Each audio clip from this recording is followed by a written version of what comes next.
Hey everyone, today is Thursday, the 30th of April 2020. This is Gap episode 514. I'm Luke Lawrie. Joab Gilroy is here and he has big problems with the internet. What's going on? Oh, my internet's been out for a week, hey? And I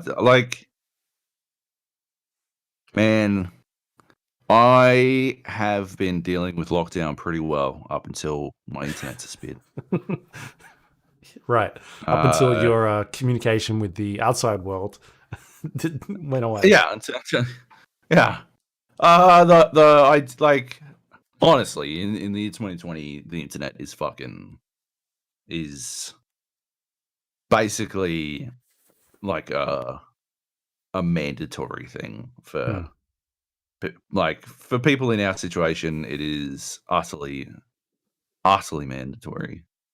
I'm a fucking citizen of the internet at this point. I work entirely on the internet. All of the work I get is via the internet. All of the work I do is on the internet. I don't publish in magazines anymore. I haven't for a fucking while at this point, but yeah. I don't publish in magazines.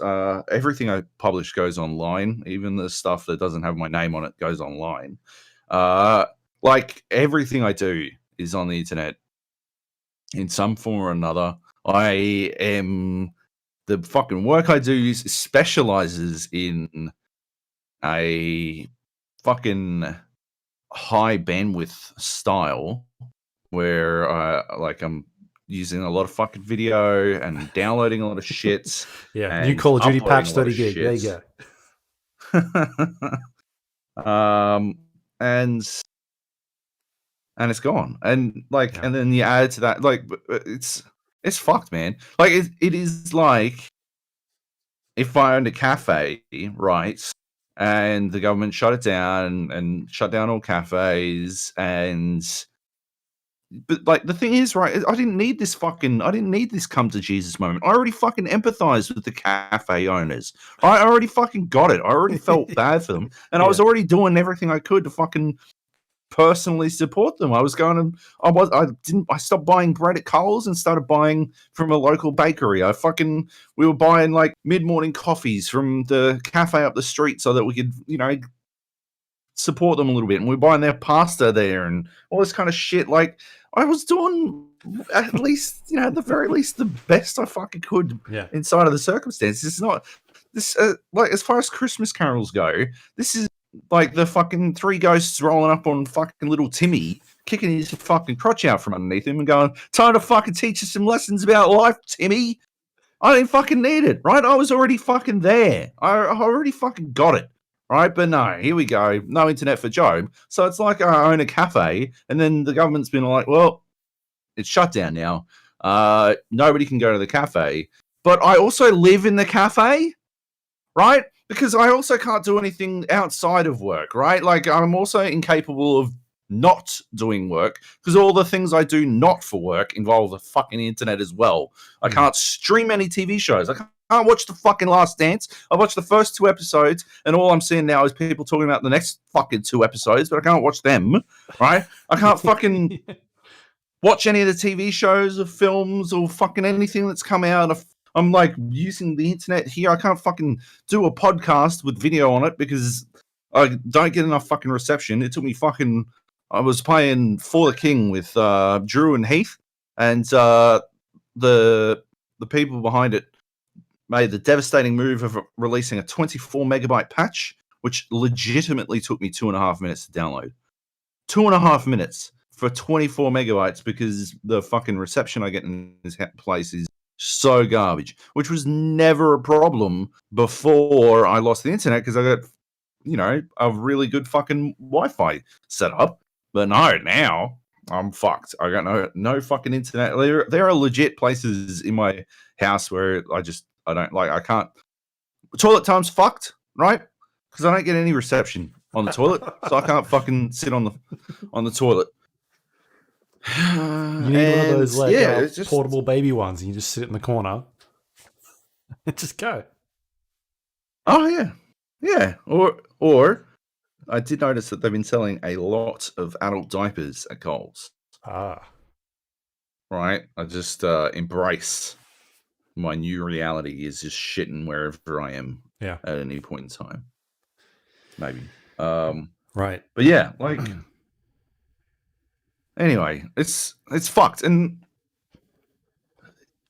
it brings me to the main game I've been playing this week, which is ramming my head into a fucking wall trying to get Internode and the NBN to do literally anything to help me, because it has been one of the most frustrating experiences of my life. I'm 100% done with Internode. As soon as I don't know, one of the customer service reps I spoke to yesterday indicated that they were going to do something to make up for my lack of internet for a week.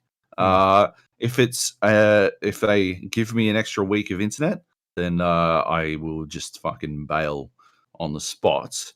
But if they give me a couple of months of internet, then I'll probably see that out. But I'm still fucking leaving. I'm going, I don't know, Aussie. Everyone seems to say Aussie Broadband or Superloop is the way to go. They both cost exactly the same as what Internode does, but apparently they've got good customer service. The Internode process has been one of the most frustrating things I've ever done in my life. I called up at the moment my fucking internet dropped out, the moment my internet dropped out, I went through the basic troubleshooting steps. Power cycled my modem, power cycled my equipment, did the full reset, cable out for 30 seconds, the full power cycle.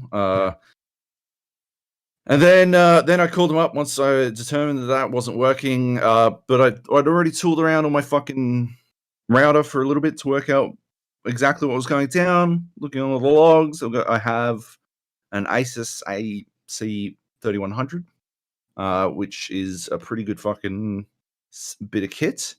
And it has a surprisingly large amount of details. Call up the guy at Internode. He's like, yeah, so what modem are you using? I'm like, yeah, an Asus AC3100. And he's like, sorry, sir.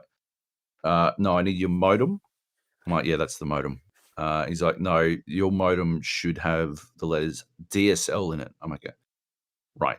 DSL AC3100. I just figured, seeing how it was a DSL connection, you wouldn't need me to say DSL, but DSL AC3100. He's like, I've never heard of that before. I'm like, okay, well, this is a flying start. Anyway, we go through all of the same shooting steps I'd already done. Power cycle, blah, blah, blah, etc., etc. Blah, blah, blah, blah, blah, blah, blah.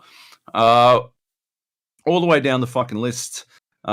This whole time, I'm trying to tell him that it's not the modem, because I can see that it's not the modem, because the modem has sync. It's got a solid link, right? But it fails at the authentication stage, right? So I'm like, dude, it's not this, right? It's just, that's not what it is. And he's like, yeah, actually, it probably is. I'm like, it's not the modem, right? The modem router is still working, right? I've still got Wi-Fi, right? It just can't connect to the internet, but the Wi-Fi still works. The network still works. The networking features still work. It's getting synced with the fucking NBN, right? Every single function of this thing is working except for this one thing. He's like, yeah, that's just how it works sometimes. Sometimes just one thing breaks. I'm like, all right, fair enough, right? Maybe that's what it is. He ends the fucking call, because there's not really a lot I can do for you here. We'll just have to wait and see if it does anything. But if it does anything different, give us a call up. I'm like, okay, fair enough. He hangs up, and I call back immediately, right, just to get onto someone else. Because what's the fucking point of that guy, right? Oh, the other thing he said was he won't file a fault with the NBN until I try it with a different modem, right? Which is a fantastic suggestion in the middle of a fucking global lockdown. I'll just pop over to my neighbor's house and knock, knock, knock. Can I borrow your modem? And don't worry about the coughing just then. I'm not sick. I'm just incredibly awkward. I'm feeling incredibly awkward about what I'm being forced to do. Anyway, I asked around to see if anyone had a VDSL2 modem router or just a modem, but nobody did because not a lot of people have fiber to the basement. I think it's pretty uncommon. So yeah, that wasn't very helpful. I couldn't get one, but I called the guy back up. By the way, I forgot to mention an hour-long wait every single time before I could actually get onto someone. But thankfully, they got a callback service. So I wait another hour. Another dude picks up. And he's like, "Oh, I can see on your account that you've done this and this and this. Have you found another modem yet?" I'm like, "No, man, I can't get one. I've attempted. It's not going to happen. Just file a fault with the NBN." He's like, "I can't do that. I just can't do that. They won't accept it until you try another modem." And to be frank, it's probably your modem anyway. Modems like the Asus just break, right? They're not high quality stuff. I mean, it was $600 when I bought it, so you would think it would be pretty high quality, but it's just not high quality. You know, give me a TP link any day of the week. TP link, the Aldi $30 special that doesn't do any of the routing stuff that I'd need, and so I'd have to fucking to spare. Anyway, yeah. So I'm like, yeah, okay. He's like, well, let's just see if we can get it working, shall we? I'm like, I'm telling you, it's already working, right? I can see it. You can see it's got sync, right? You can see on your end that there's sync. He's like, yeah, there is sync, but it just doesn't seem to be connecting. There's no data. There's no data flow. I'm like, yeah, that's what I keep saying, right? But why would there be sync, right? If the modem was fucking broken. He's like, that's just how they break sometimes. You know, you got to try a different one. I'm like, okay, cool. He's like, could you update the firmware for me? With what, your magic? How do you how do you suggest I do this? So, well, you'll just have to download it from the manufacturer's website. Right. So, over the internet. He's like, yeah. You don't have the internet. But I'm sure you can hotspot. Maybe just hotspot and download the firmware. I'm like, okay, man, let's do that. So I go to the manufacturer's website on my phone and get there, and it's got the same. I've already got the latest firmware because the bodge job Asus router that I've got, the cheapo piece of shit, automatically updates the firmware for me, which is obviously one of those things that shitty routers do.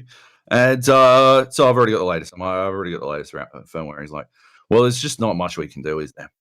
So hangs up. I go to JB Hi-Fi. I drop $400 on a brand new modem router, a Netgear something X4S or whatever the fuck. Yeah. Plug it in. I am blown away to see that it has the exact same problem, which is super weird. Crazy weird, isn't it? Like, just weird. Weird that it'd have the same. Like, I must have the magic touch that any router I fucking touch just has the exact same problem every single time, or the problem exists beyond the hardware. No. I've just got that magic touch. Anyway, so I call up Internet again. Wait the hour it takes for them to call me back. Get online. I'm like, hey, cool. I just spent $400 and I've still got the exact same fucking problem. They take me through troubleshooting steps, which I very much appreciated. They got me to factory reset the modem that I just plugged in, Yep. which was a important step in the process of finding out whether or not the modem I just plugged in was actually brand new out of the box. But it turns out it was, because they didn't change anything. And then they're like, well, okay, I guess we can file a fault with the NBN now that you've tried it on 2 different modems. It's definitely outside of your control. I'm like, yeah, cool. Okay, well, there's no appointments left for tomorrow now, so we'll have to do it the day after. Cool. So if they'd done it at 9 o'clock on Monday when I fucking told them, perhaps I would have gotten someone out on Tuesday. But no, we had to wait till Wednesday. Anyway, spent an entire day utterly incapable of using the internet. Just great shit. Like really good stuff. I really enjoyed that day. And then Wednesday comes around. The guy, like the NBN, texts me and they're like, "Oh yeah, someone will be there between 8 and 12. Please reply to this text to confirm that you'll be there." I reply to the text. Yes, I will be there. Of course I will be there. Everyone's at home right now. Nobody's allowed to leave their fucking house. What a fucking dumb question. Anyway, yep, I'm there. Right? Get a text from the NBN tech. "Hey, this is your NBN tech. Please confirm that you'll be there." I will be there. I confirm. He sends me a message saying, "Okay, can I go now?" Which was very confusing. I didn't really understand. Go as in leave or go as in come here and fix my fucking I don't know. Anyway, 20 minutes later, I sent him a message saying, "Of course, do you need access to the building?" He sends me a message 20 minutes after that at like, I think it was like, 9:30 in the morning. He's like, "Your internet company cancelled the NBN order, so I won't be coming." I'm like, "Wait, what?" And he sends me a screenshot of it saying it's cancelled. So obviously I get onto the internet. I get onto the internet again, and I'm like, "Ha, what the fuck?" And I talked to a very pleasant man named Mark who does his absolute best to help me. Although what he does is take me through all the troubleshooting steps again on both modems. So I factory reset both modems. Obviously, in the process of doing this, I power cycled them. I even let him team viewer into my computer so that he could have a look at the back end of these modems. I watched him never go to the logs page, which is how I worked out what was wrong in the first place. But he was fully in control, so I just sort of let it happen. After 2.5 hours on the phone, he arrived at a conclusion. "Wow, your modem's syncing up, but there's no authorization. There seems to be a fault with the NBN." I'm like, "Cool. Well, at least we're all on the same page now." It's the page that I arrived at on Monday before I called Internode 4 phone calls ago. But at least we're there now.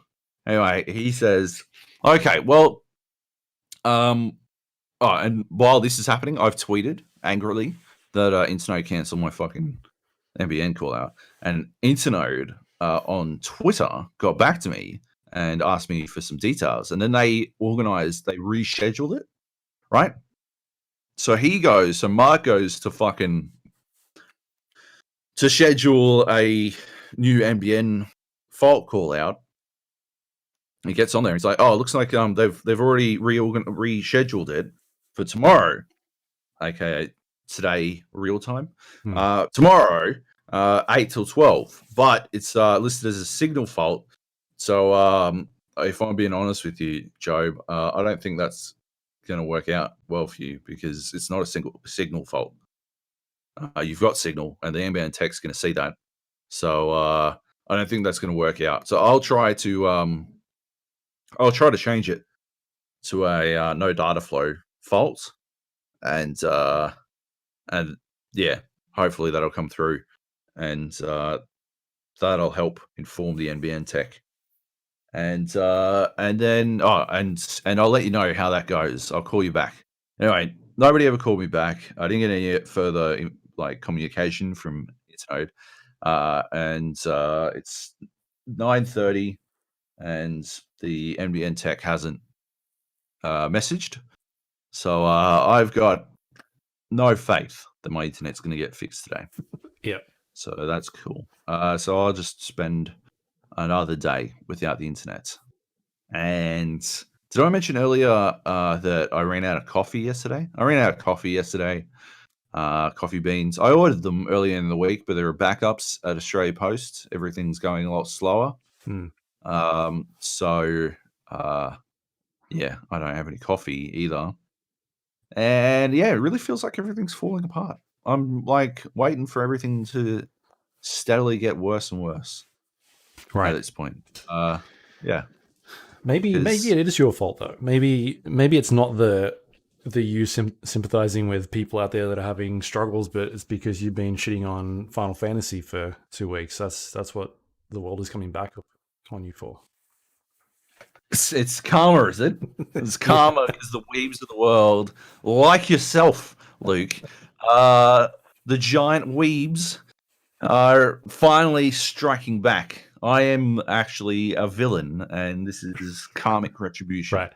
Is what you're saying. I get it. Square was out there cutting cords out the front of your place. This will like, get him. We'll show this fucking prick. Now he can't yell at us anymore on the internet.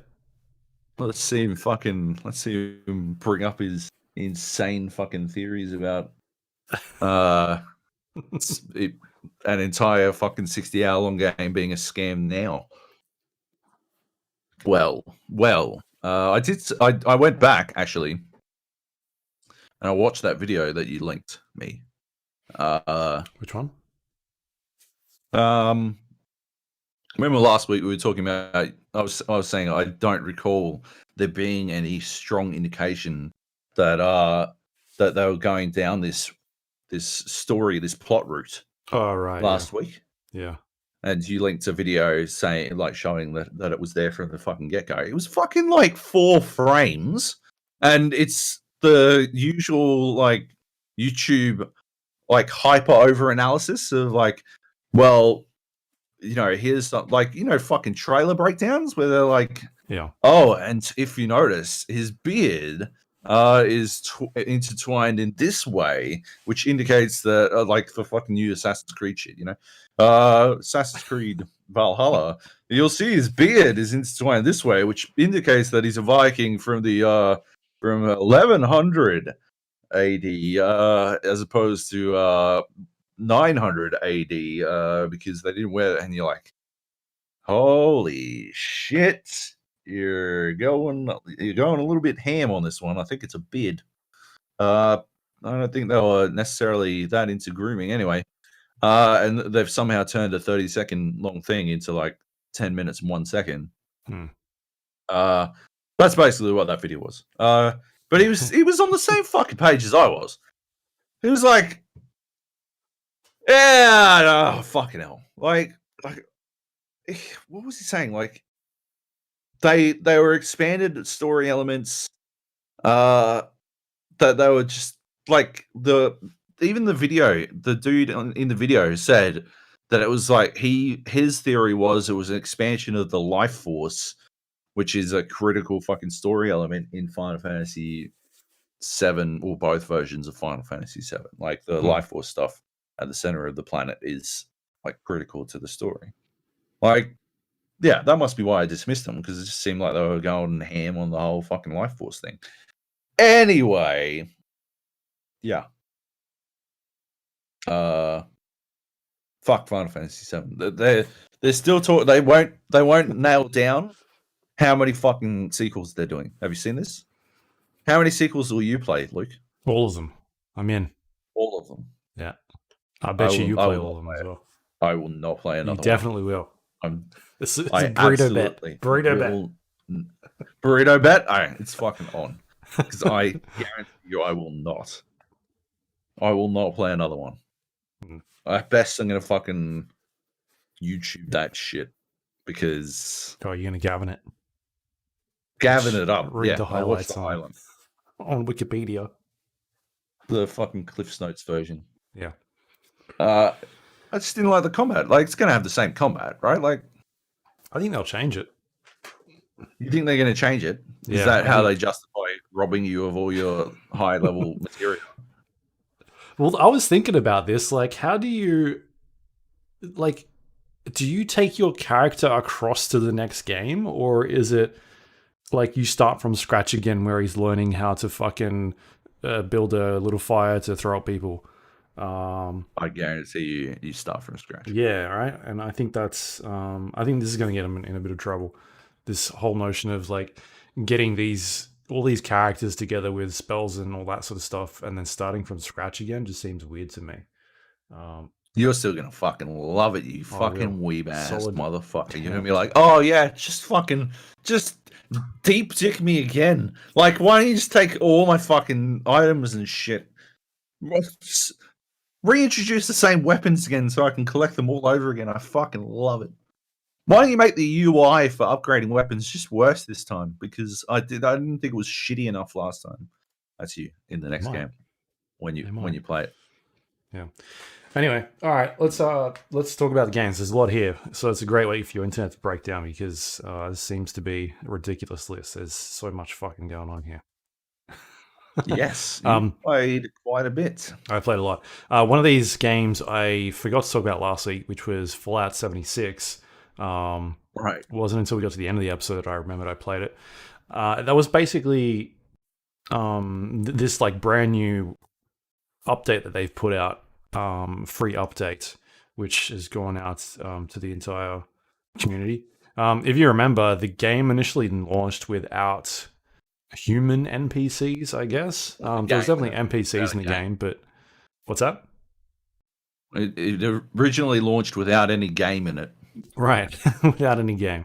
Without human NPCs. It's something that the community wanted put into the game, and so this Wastelanders update has added NPCs, human NPCs, into the world. They've kind of come back and populated the areas. I was pretty surprised by, I guess, what they've sort of done by adding them in there, to the point where like the story and missions have completely changed. Like the moment you first get out of the vault, initially you kind of introduced to you kind of pick up like a gun, and then there's a bunch of little robots that are sort of down the stairs that you run into. That's not there anymore. Now you come out of the vault, you walk around, and there's like two human characters standing there talking to each other, who are interacting about trying to figure out how to get into the vault because they've heard there's treasure in there and all this stuff. And so you then start having conversation with them, and I guess the skill, the chat tree, like being able to pick your dialogue options and, you know, either tell them that no, there's nothing in there, or say to them, no, actually there is treasure in there. You should go look at it.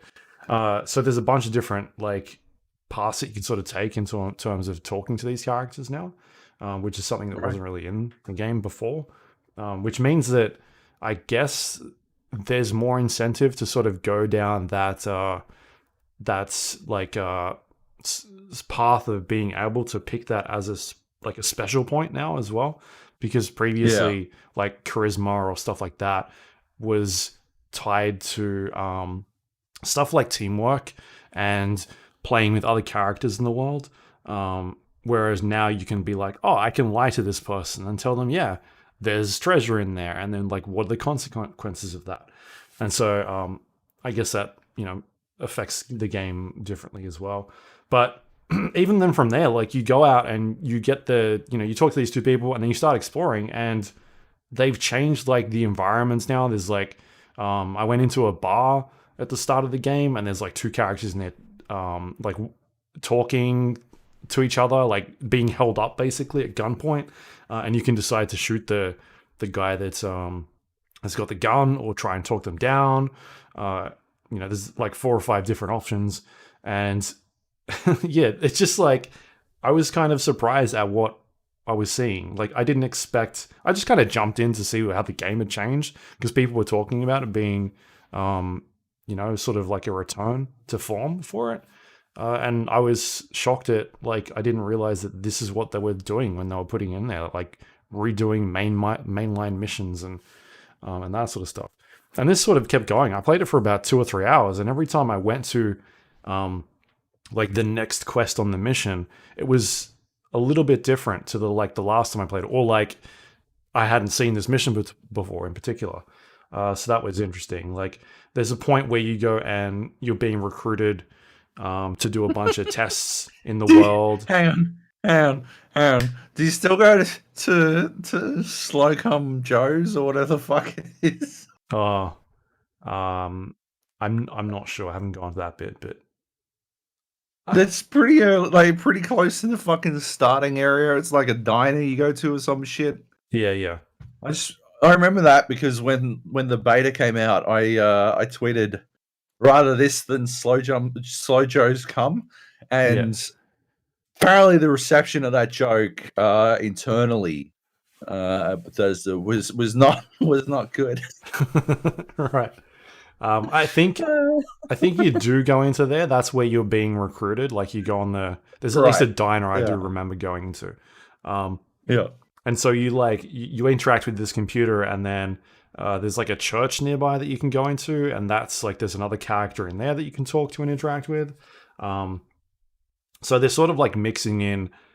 It looks like missions that were previously in there, but also giving them a bit of a twist on there, or even like throwing in new things for you to do as well. So yeah, I didn't play a lot of it. Like I said, I only jumped in for like two hours or so, just to sort of see what was going on because people were saying it was really good. I follow a bunch of like content creators that do a lot of stuff for Fallout and Bethesda games and stuff like that.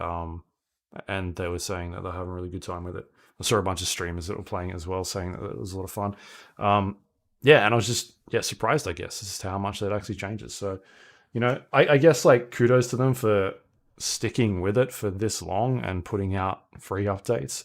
I don't know if it's the type of game that everybody's going to jump back in and check it out, but at least they're trying to fix and get some, like get players back on, their good faith for not just leaving it out to be something that people will forget, like your, I don't know, like Mass Effect Andromeda, where like that thing was kind of just launched in a mess and they didn't really go back into much with it. At least Bethesda's kind of stuck with their guns on this one and have tried to fix a bunch of stuff. Because I know like you went in there and checked out that the Battle Royale mode, that sort of stuff, and I know that now there's like sort of even more systems in place of being, I don't know what they call them, but like if you're out in the world and you're doing bad things, going around killing players, it like marks you now, and there's like different sort of tiers, it looks like, in terms of you're able to see like who's good and who's bad as well. So it seems like they've like streamlined a bunch of that stuff, made it more like friendly to the player to be able to just glance at a screen and be like, oh, okay, cool. Like this is what's going on in this world, and if I want to leave because I'm getting griefed, I can just leave and go into a new one and it'll put me in somewhere else. Anyway, I was just kind of impressed by how much it seems like they've changed. I don't know if that's something that's going to continue through the entirety of that particular main story thread that they've got in the game, because obviously you can go out and explore and do side missions and kind of play it the way you want to play it. But from the first like couple of missions that I saw, it seemed interesting that they'd actually changed that much in there. And they've got like fully voiced characters and all these different dialogue trees that you can go through now, and bringing it back more in line with the Fallout people like, with having the social interaction with characters, being able to talk your way through things and that sort of stuff. So yeah, anyway, I'm not a huge Fallout fan, so like I never really got into Fallout 3, or what was the last one, Fallout 4 maybe, and then the New Vegas or all that sort of stuff. Like I never really played a lot of those sort of games. I played the last Fallout game a bunch, but even then I didn't get to the end of it. That was fun. But I have enjoyed like Skyrim and that sort of stuff. So, I still like those styles of games. Just the shooting was never for me in Fallout. I just never liked the shooting. Just couldn't get into it. Whereas if you give me like a sword and a shield in Skyrim, I'm all about that. I'm happy to divorce from the regular. Yeah. The like concept of shooting, I guess. Yeah. Anyway, so that's Fallout 76. It's called Wastelanders. And it's a brand new free update for Fallout. If you want to check that out, jump back in. What else we got? Were you thinking of jumping back in, or were you just joking at that stage? Or was that? Oh, that I was was Nate definitely talking about joking. it. Yeah, Nate brought it up, and Nate I brought it was up. like, oh, we'll definitely do that. Right. But I was joking. But like I am pretty attached to the Fallout universe. Yeah. I am a fan of that shit. So I don't know. Like I honestly feel like it needed so much work to get to a point where I'd actually want to play it. But I have seen a lot of people. I just like I don't know. You say that it's like a significant improvement, but like, is it? Would you say it's good enough now? Yeah, see that's the thing is I was, like I said, never a Right? fan of Fallout, and so I don't like the Yeah. shooting in those games. And for Yeah, but me, you were never a that's not fan of enough. Final Fantasy VII, and you loved that giant fucking piece of shit that was a remake. So, like, I don't know, man. Like, who can fucking tell anymore where you stand on anything where you've got no fucking emotional connection to shit?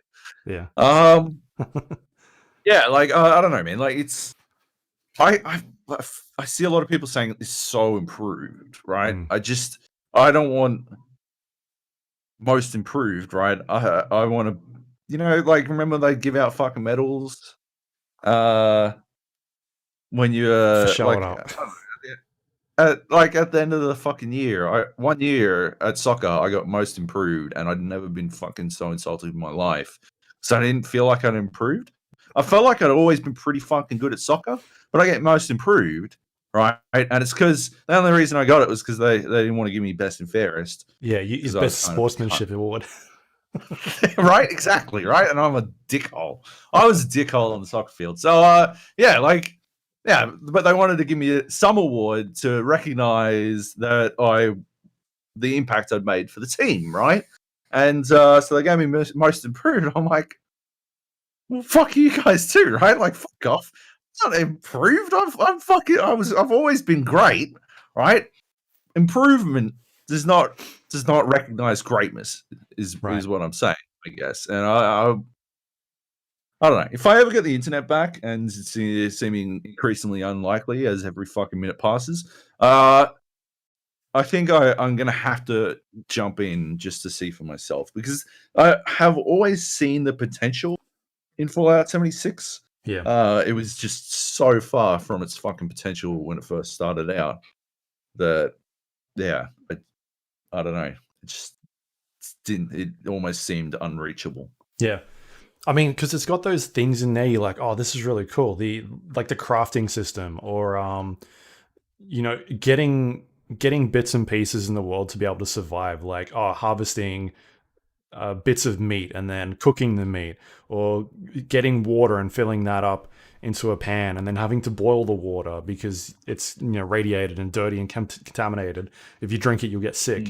So like I like all the intricacies of the crafting system, and like how deep that sort of goes. It's just for me, whenever I got into the shooting, I was like, oh, this is why I've always struggled with Fallout. I just don't like the shooting. Like every gun feels like a piece of shit that never does Yeah. enough damage. Like it takes way too many shots to kill anything, and then I'm just like, oh, I just feel like I'm not even overwhelmed, just running out of ammo or something like that. Like, oh, I've got to be really careful about resource management because it takes so many bullets to kill these things. Yeah. Yeah, and it just feels janky. And So yet you love the Division. Weird. the Division's great. Fucking, if any game has you expending way too many bullets, holy shit. Yeah. So I'll definitely, if you're going to jump in, I'll jump in with you, because I don't think I'll play it by myself. I'll just run around and be a dickhead. Happy to do that. Yeah. So yeah, once that fires back Alright. up, we'll get into it. Once if I ever get the internet again. Yep. Yeah. Yeah. All right. Did you want to talk about the rest of your games here, or should I jump into my ridiculous list? Your giant list. Let's do some of my games first, shall we? We'll start with Kittens Game. Yep.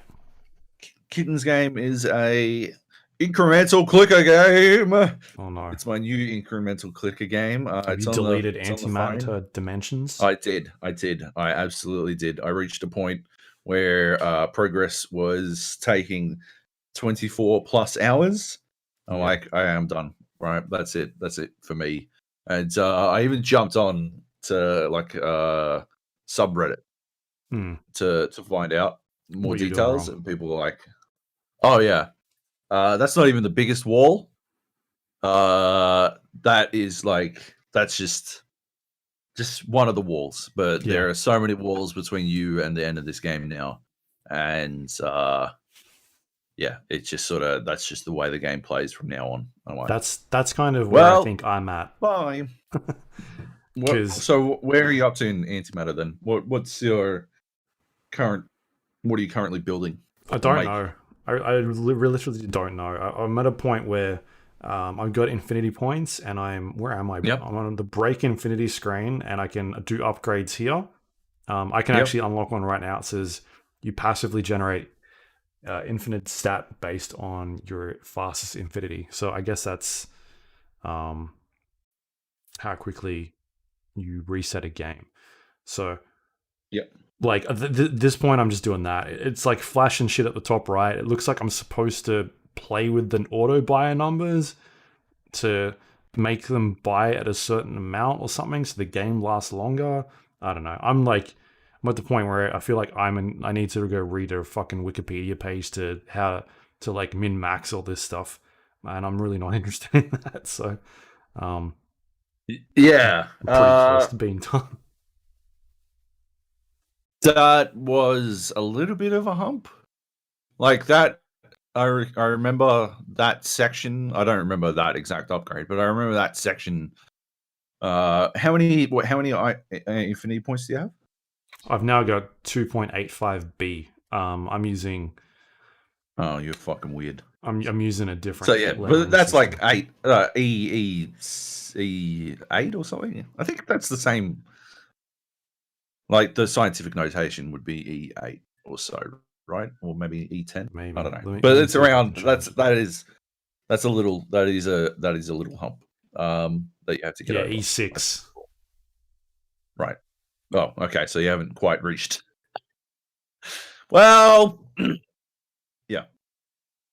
You may as well just battle. It's not doing anything. It does. Like the cool thing about animated dimensions is that it does get wacky, right? Like when you reach eternity, which is when you have 1.8308 IP, you can eternity, and then you reset, and you start literally from scratch again.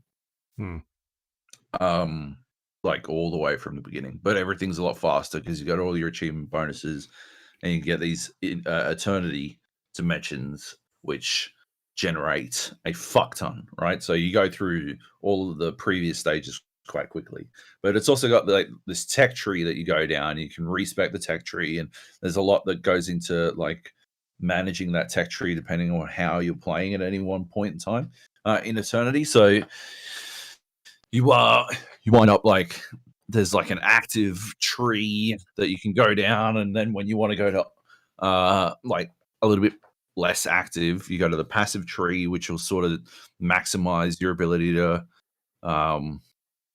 generate eternities based on just sort of time. And then you've got the idle tree, which maximizes not doing anything at all. And so you can sort of like there's this management element that it introduces that I think is quite cool and very interesting, and they do a good job with that stuff. It's just upgrading that tree. It reaches a point where it is just an utter fucking slog, like literally 24 hours, and you're like, I don't see the fucking point anymore. This is taking way too long. Yeah, they make they make a mistake. I'm not sure exactly how. Either they've priced everything too high, or the I think it's a gains thing, to be honest. Like you start to increase your EP gains, your eternity points gains, in increments of 5, like so 5 times the last amount of EP gains, which in a clicker game where you're dealing with like numbers in the, you know, trillions or zillions or gajillions or whatever the fuck, right?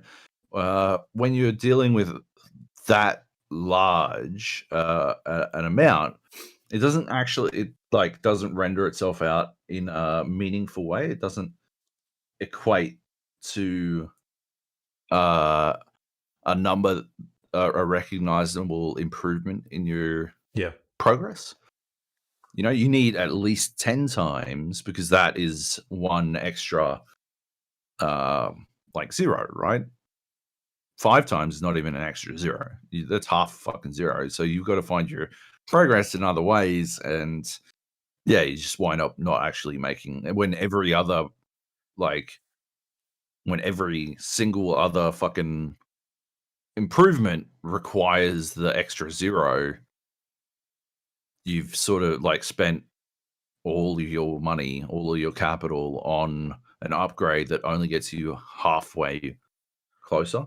But it's still, you can internally recognize that it's the most efficient fucking move, but it also feels like you just cost yourself a lot of progress because it doesn't, you know, play out in a way that gives you any fucking upgrade. Anyway, Kittens Game.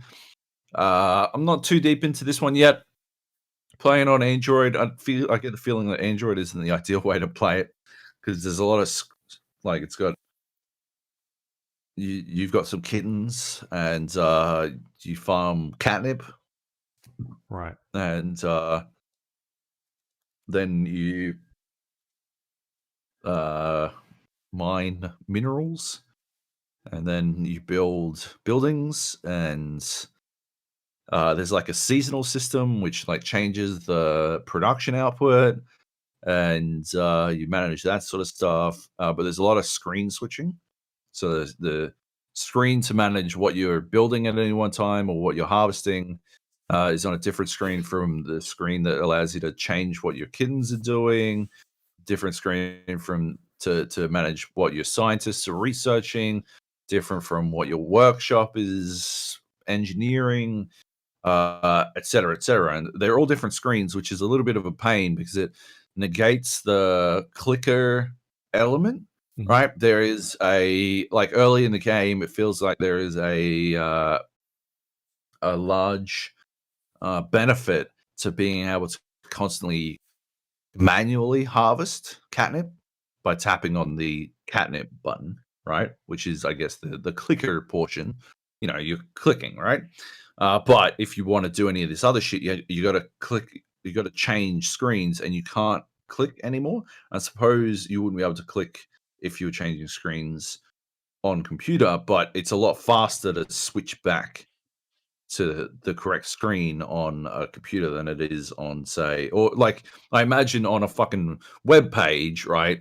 Each of these screens would take up a fifth of the screen, so you'd have your clicking catnip squished over to the far left, and then you can have another, you know, page worth just to the right of that, and then the right of that, and you could probably fit like 5 fucking pages onto a single desktop web screen, whereas on the phone, each of those requires its own page. And so, yeah, there's a little bit of inefficiency there that it just keeps bugging the fuck out of me. But other than that, like, it's quite interesting how it feels like a very active one because of the seasons.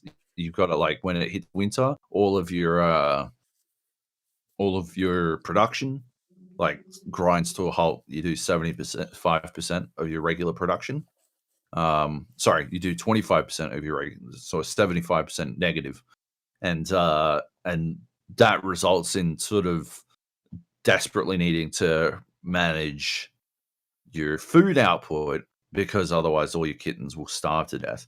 And there's a sort of, you know, a little bit of bleakness there, and this like casual back of the mind storytelling that I think translates quite well into an incremental game where you're basically not doing much, while at the same time, it feels a lot more active than normal because you have to manage all these extra little things, which I think is pretty cool. So, giving Kittens Game a try. I came pretty close to uninstalling it when I felt like it was just a little bit too active.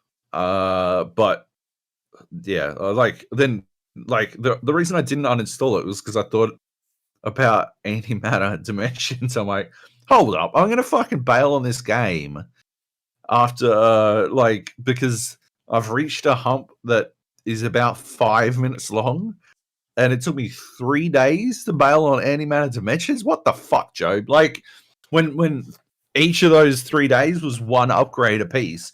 I'm like, 5 minutes. Whoa, hold up, that's a bit long. So I just sort of fucking put it down and came back.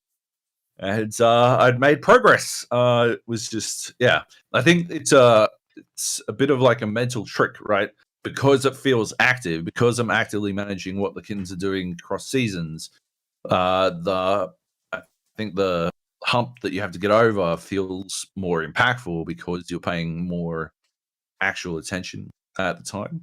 Sure. You're like, oh, I don't know if I'm going to get over this hump before winter, which is going to completely tank my my progression, right? Because I'm not going to be able to research any science while it's winter because everyone's going to have to make food. That sort of thing. But it's actually not that big a deal. And once you get get your science and workshops up a little bit, you can actually get through winters without having to have all hands on deck. It's just, you feel that way immediately. And it's a little bit weird. Anyway, Kittens Game. Yeah, it looks like there's a browser-based version as well. Yeah, right. I assumed there would be. There was almost always a browser-based version. They make them in browsers first and then port them to the Android or whatever. Mm-hmm. Yeah. And then we've got Slay the Spire in 80 days. Slay the Spire, I've spoken about 1 billion times. I've been playing it because I can play it offline, basically. I got Steam set to play offline, and Slay the Spire works really well. The Monster Train beta ended, but I don't think I could have played it offline anyway. Meanwhile, Slay the Spire, I don't know. It's just one of those things where I can play it and kill some time. The only thing I don't like is that I can't play it on my tablet like I was over Steam Link, because I haven't bothered to reset up my fucking Wi-Fi networks because I know what's going to happen is I'm going to be asked to fucking factory reset that shit again. So I just haven't bothered. You got to do the thing where you just tell them, I've done it. They still made me fucking do all this shit. They still insisted I do all of this shit over and over and over again. I'm like, yep, okay. Yeah, it was upsetting. Anyway, so I've been playing Slay the Spire in 80 days. Sort of fills the same niche. 80 days. I've spoken about it before. It's that narrative sort of choose your own adventure game where you play Passepartout, and you're going with Phineas Fogg on a trip around the world in 80 days. It's a text-based adventure game. It's just sort of charmingly written and involves what I feel are some actual decisions to be made from the player that I think make it feel, I don't know, a lot more involved than it might actually be, or feel a lot like this. I went looking to see if they had a sequel to it. I saw, they probably one playthrough, you'll see 2% of everything that's in the game, which is just staggering. Anyway, I do so love me some 80 days. So yeah. Yeah. Anyway, Nice. that's those two games. Yeah. Okay. Cool. Why don't we talk about unless do you want to talk about Gears Tactics real quick? We can leave that to later. All right, let's leave it to later. Why don't you talk about all the VR games you've been playing? Yeah. So my Oculus Rift S arrived after a very long wait. Yes. But yeah, it arrived. Installed it. Everything went well. It does a really good job of, like, I guess, introducing you to the hardware. You kind of put it on and it fires up a little tutorial. Well, first it does like a little thing where it drops you in like a world and there's stuff buzzing by you and giant like digital whales appearing above you and all this sort of shit. Like, hey, here's your intro to VR. And then it throws you into this tutorial thing where it's getting you to interact with this little robot where you're grabbing like discs out of his hand and inserting them into a computer, and then that sort of 3D printing a bunch of stuff that you can interact with, like little laser weapons or rockets, and there's stuff within the environment you can interact with. So it does a really good job of teaching you how to use the hardware. Onboarding. Yeah. Just to start off with, I guess I've had a chance to check out a bunch of VR kits over the years. It's something that developers have been, or hardware manufacturers have been trying to get us to check out for a long time. I think the one I've had probably the most experience with is sort of maybe like the PlayStation VR kit. Yep. And then across from that, stuff like the HTC Vive and the first Oculus, I guess. Those sort of things appear every once in a while. But yeah, it works really well. The only downside, I guess, is the battery life on the controllers go pretty quickly. I've already basically used through one set of batteries. But the good thing is that I picked up some rechargeable batteries. They take like one AA battery per controller, and they unless you've got a rechargeable battery, you're gonna be eating through batteries pretty often if you're gonna be using this thing quite a lot. So I would recommend, if you do pick up a VR kit, it seems like most of them taking some sort of battery in some form because they're wireless, so they're gonna have to be using something. So yeah, I would recommend getting some rechargeable batteries and just having them nearby, sort of swap them in and out. It's not like they're going through them shockingly quick. Like I've been using it for maybe nearly a week straight, and I've only just pulled them out. But they're still something that if you're doing that every week, you're going to be spending a lot of money on batteries. So it's much easier to go and buy $20 worth of rechargeable, 4 rechargeable batteries and just have them ready to go. Because I think Nate is maybe running into a similar issue or something like that, where he's going to have to flipping batteries in and out of that thing every once in a while. Is that something you're doing on your set, or do they come with rechargeable batteries? Mine's a rechargeable battery, so I just and I don't think they last ages, but they last a while. Yeah. I mean, it's so weird to when you try to frame what how long, like a large amount of time is. Yeah, or like how long is long enough for some batteries to last. But I would say I could play. I definitely played like probably 2 full days of Boneworks before having to recharge my batteries. Yeah, okay. I'd say you can get two full days out of them, like maybe 6 hours. And then you just charge them back up. The only problem is that there's 2 of them that you have to charge, which is a little bit of a pain because obviously, I don't have fucking 2. I can easily plug in 2 fucking. They just use micro USB C cables, I think.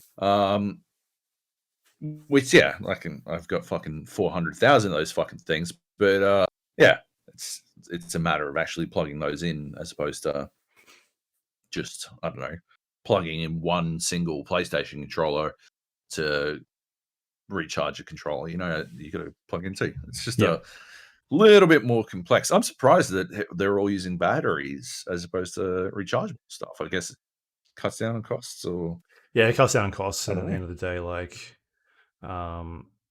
they're not having to worry about batteries failing, and then at least if they've got, you can chuck your own batteries in there, you can sort of use whatever you want as well, as opposed to just having something internally that you need to have like a charging kit for that can break. It's probably like less risk involved. Yeah, that makes sense. Yeah. So all that stuff aside, like I've got my cleaning wipes just arrived.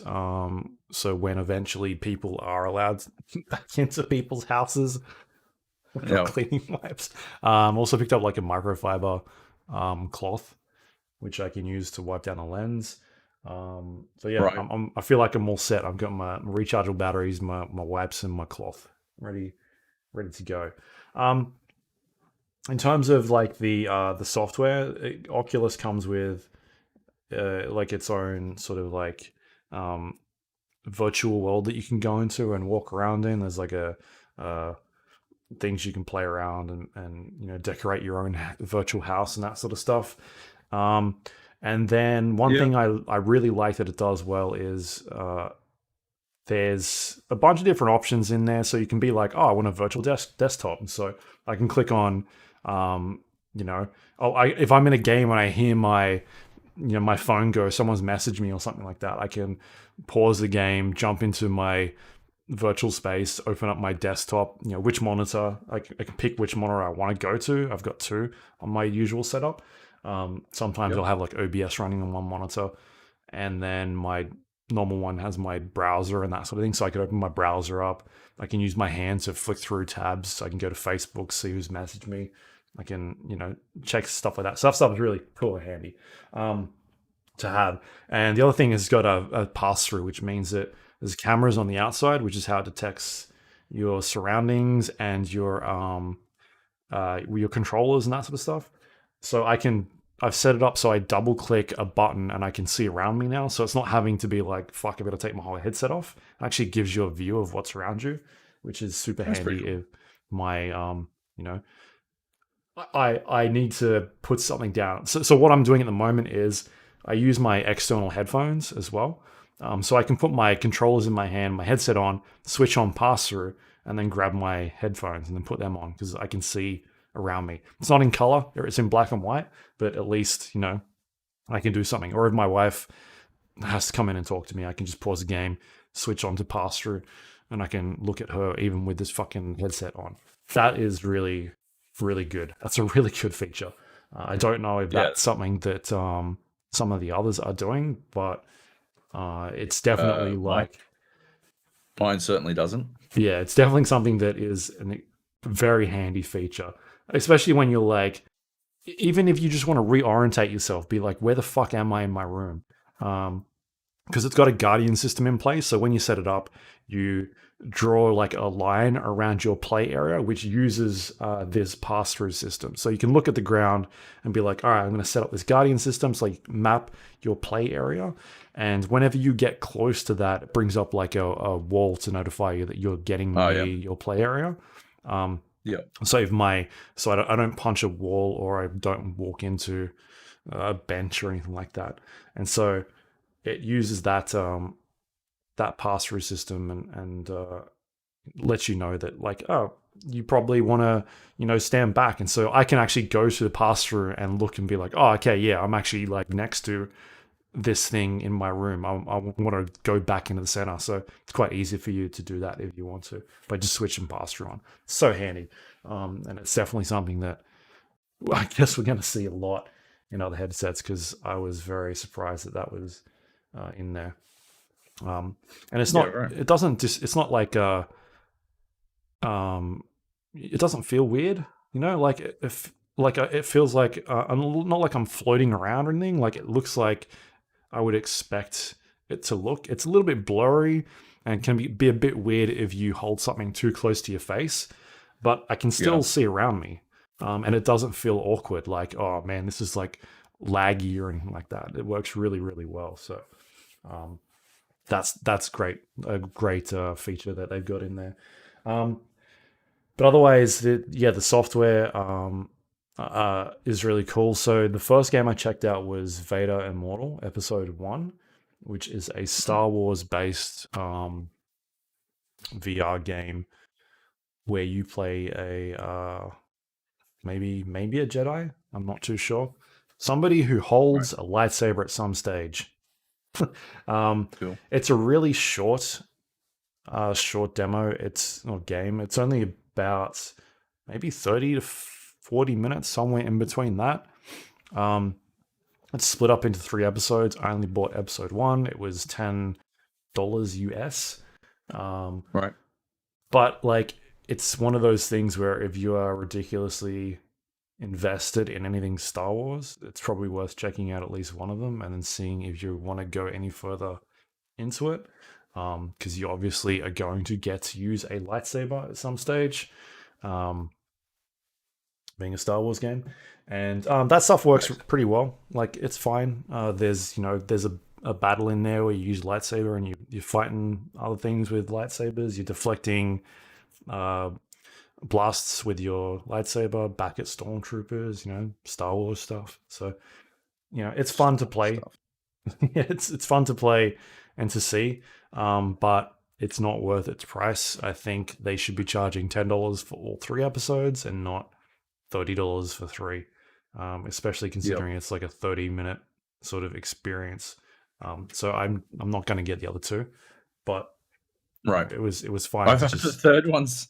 I have heard the third one makes the whole thing worth it, but Oh, really? Is it because you're going to that's all fight Darth Vader? Like, I know. I won't say. maybe I won't say maybe anything. if I But get really bored, I'll check it out. But it's not with all these other games that I want to play. It's not something I'm like, oh, I really need to go check this out. But it was still cool to experience. There's cool Star Warsy moments in there. I just think the price tag on them is a bit too high. So, yeah, um, someone like Nate, I'd say definitely go play it because Nate's a fucking giant Star Wars nerd, and dork. Oh yeah, yeah, right. he'll love it. The other game played. There's a lot of games I played here. Superhot VR is the next one that I jumped into, which is one that you've talked about before. Oh yeah. Yeah, I had fun. Uh oh. I had He fun. paused for too long at the start of this. Yeah, He's like. I could tell, dear listener, this was not going to go well because he was like fucking. yeah. The deep breath in, and you're like, oh, for fuck's sake, Luke. Sorry that it's not fucking Sephiroth, right? And some fucking whispers of fate fucking up Spinning around a the room. treasured childhood fucking memory of Jobo playing fucking Final Fantasy VII with his brothers, okay? Sorry that it's not a fucking. They're not taking my fucking childhood out the back and fucking it wholesale, right? It's just a really good VR game, and so now Luke's like, well, fuck it. Fuck, it's not, it's not weeby enough. Yeah. Is that what it is? It doesn't have the weeb-tastic stuff that you require from a game these days.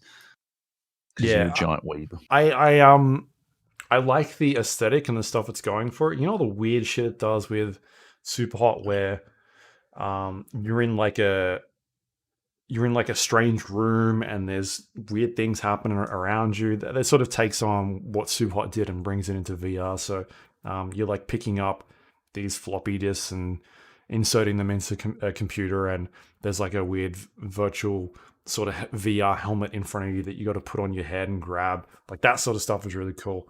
And the bits in between it where it's like talking to and giving you weird like subliminal messages. That stuff is, it's really fun. The way it's sort of feeding you that every time you complete a mission. The shooting's great. It's a lot of fun. You kind of get this feeling of, I guess, the Matrix or something like that, where you can literally dodge bullets in real, like, you can see a bullet coming towards you, and rather than in the original game Superhot where you would move out of the way like your entire body, here you're moving your head out of the way, or moving your arms out of the way, or like ducking behind a knife that's coming towards your face. Like that stuff is really cool. Where the game breaks down though is that there's sort of two ways you can interact with the enemies that are coming at you. So you shoot them with whatever weapon it's given at you, like an assault rifle or a pistol or a shotgun. Or you can use objects in the world to deflect bullets, or throw at them, like maybe a knife. Yeah, I think where it breaks down is the objects in the world is like, it's terrible to throw things in this game. It feels broken.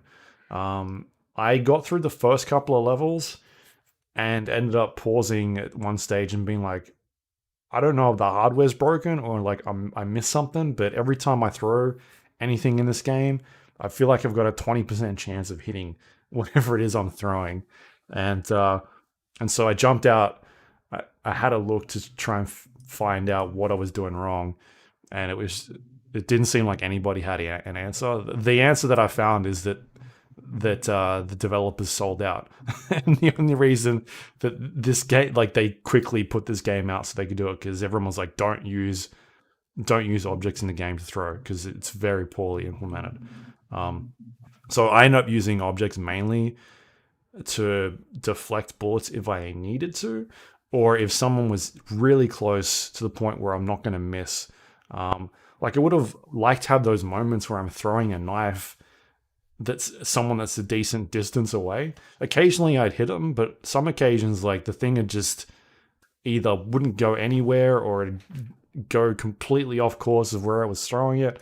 It was just too unreliable to a point where it felt like there was no point in me doing any of that stuff. So that kind of really brought it down to me, because it felt like half of the game wasn't working.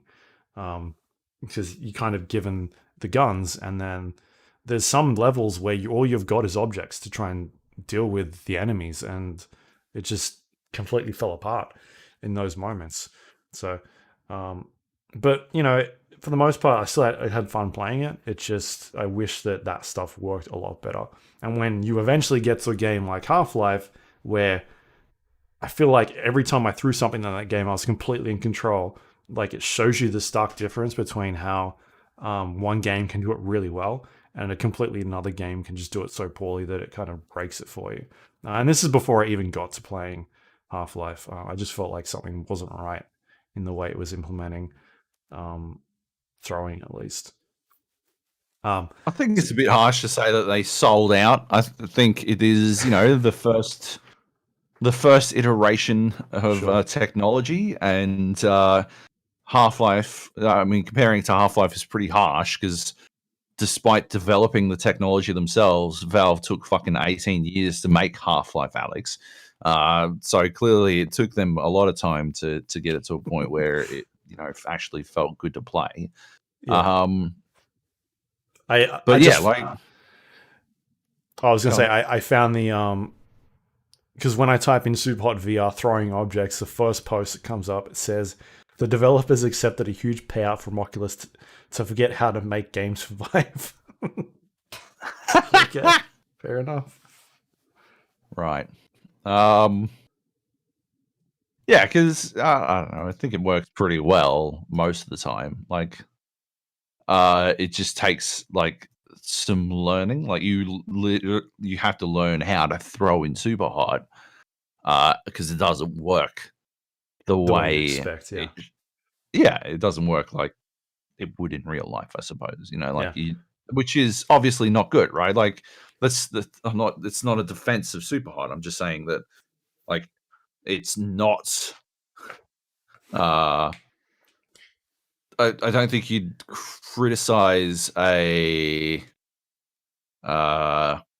baseball game because you don't throw your controller at the screen, right? Like, the same way that you would, like, if you, or like Skate, right? Skate. You to do a trick in Skate, you move the thumbstick in certain ways, right? Like fighting game combos, right? Which is not how you would do a fucking trick in real life, but you accept it because that's the function of the game. I think the problem is that, with the presence of VR, you expect it to work the way that it should. Yeah. And a lot of Superhot is based on things working the way it should in real life. So when it doesn't work that way, it feels bad. But I guess what I'm saying is once you understand how to throw in Superhot, it's actually not that bad, and actually pretty useful. Like when I play Superhot, right, there are some levels where, because I know where I'm going to teleport to next, when I finish a guy, like when I shoot a guy, I'm thinking of like there's one level where you start off near like basically in an airport near the area where they scan your luggage, right? You start off down there and you'll kill the people down the bottom, and all you've got is like stuff to throw. So you'll pick up whatever you got, you throw it at them. If you time it right, you can throw it and they'll drop their gun towards you. You grab the gun, shoot one guy, and then you throw the gun towards where you're going to teleport, right? And then when you teleport and move, you can catch that gun and use it, which is fucking amazing, right? But it requires you to be good at throwing fucking in Superhot. But like, I feel like that itself indicates that I guess Superhot has functional throwing. It's just not, you have to learn how that throwing works. Yeah. I tried that a bunch. Like, maybe I'm throwing it too hard or not enough, or I've got to be slower, or I went from going like overarm to like sideways throws, because at a point you get like ninja stars, stuff like that. And so rather than throwing them like fucking overhead ninja stars, I was like throwing them sideways, and that wasn't working either. And it's just like at a point where I just gave up trying to figure out how to properly do it. And even looking, trying to find videos and people recommending how to do it. I just couldn't. Like, instead, all I found was threads of people being like, the throwing's broken. Don't even bother. Just use it as to deflect bullets and things like that. So I was like, oh, okay, whatever. I found, in my experience, what I do is I like cast, like it's a fireball or something. Like I will throw it sort of in a direct forward motion. I don't like, there's no arc, right? Yeah. It would be like if you were to, I think like if you were to cast a fucking spell or something. That's how I think about it. That's how I throw. And I was doing it from the chest. I was trying to do it from the chest, like I don't know, like a ninja throw, ninja stuff, or frisbee, like a frisbee throw, I guess, but starting in a chest. I was doing all sorts of weird things to try and get it going. It's just like, whatever. Yeah. But I mean, like, it's a 4-year-old game at this stage. Maybe they just, I think they stopped updating it as well, because it took me a bit of goes to get it. It didn't work off the bat with my Oculus. You need to run it in a different build to get it to work on an Oculus Rift. A different branch, otherwise your hands don't work, and that's kind of important because the whole game revolves around using your hands. So I feel like, they maybe just put this out and then we'll patch it so it works with an Oculus, and then we're done. I don't think they really updated it much. It was just kind of a thing they did, but it's still like a fun experience to play. You feel like a badass when it's clicking. I just wish the throwing was better. Maybe they could have just put more shooting gallery type stuff in there. Because when that stuff works, it works really well. So, yeah. All right, the next one I played was the Room VR, a Dark Matter. I've talked about the Room before. I've played this on the PC a couple of times. The Room is basically like an escape room game where you're given puzzles and you need to solve each room. And then figure out what the overall, I guess, story is about the whole entire game. Um, yeah, this one in particular is v- very like it sort of makes you feel like you're in an escape room, I guess, because you've now got this VR headset on, and so you can look around the world and get right up close to objects and experience things in a different way that you haven't before, that these other games have done. In the past, it was a lot of like using your mouse and like mouse cursor to rotate things in the world and try and play with little notches and spin them, spin puzzles around and try and figure out exactly what was going on. But now it's a being able to use your hands to like physically move stuff and try and play with little gauges that are on puzzles and just like little things that you sort of don't expect in those types of games is really cool. So yeah, I've had a lot of fun with it. It's definitely like a different way to experience like an escape room, because usually when you do this stuff in real life, you've got usually like a bunch of people with you as well helping you through this stuff. So you can sort of like you'll be thrown into a room and there's a lot of stuff going on. You're like, all right, well, where do I start here? And when you've got other people in there, it really helps because you can sort of split off and then start investigating different parts of the room and being like, all right, well, where do we go from here? And how do we try and solve whatever it is they're throwing at us? Whereas in a game like this, you're kind of by yourself and you're in this environment and there's a lot of things going on. And so you've got to think about, all right, where do I start exactly?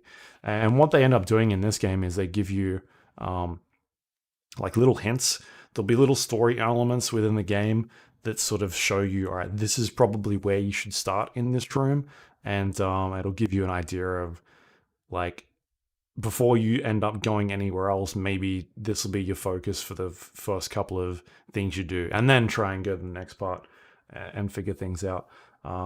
You're not like walking around a giant area. You've got set locations that you can teleport to, and that's sort of like a where this specific puzzle will be in the game that you need to solve. And then once you figure out something in that environment, you can then go and explore somewhere else. And then eventually you do a lot of like backtracking, going backwards and forwards sometimes, like different stations, and then certain things will happen and you'll eventually get a piece of a puzzle that fits into this other puzzle.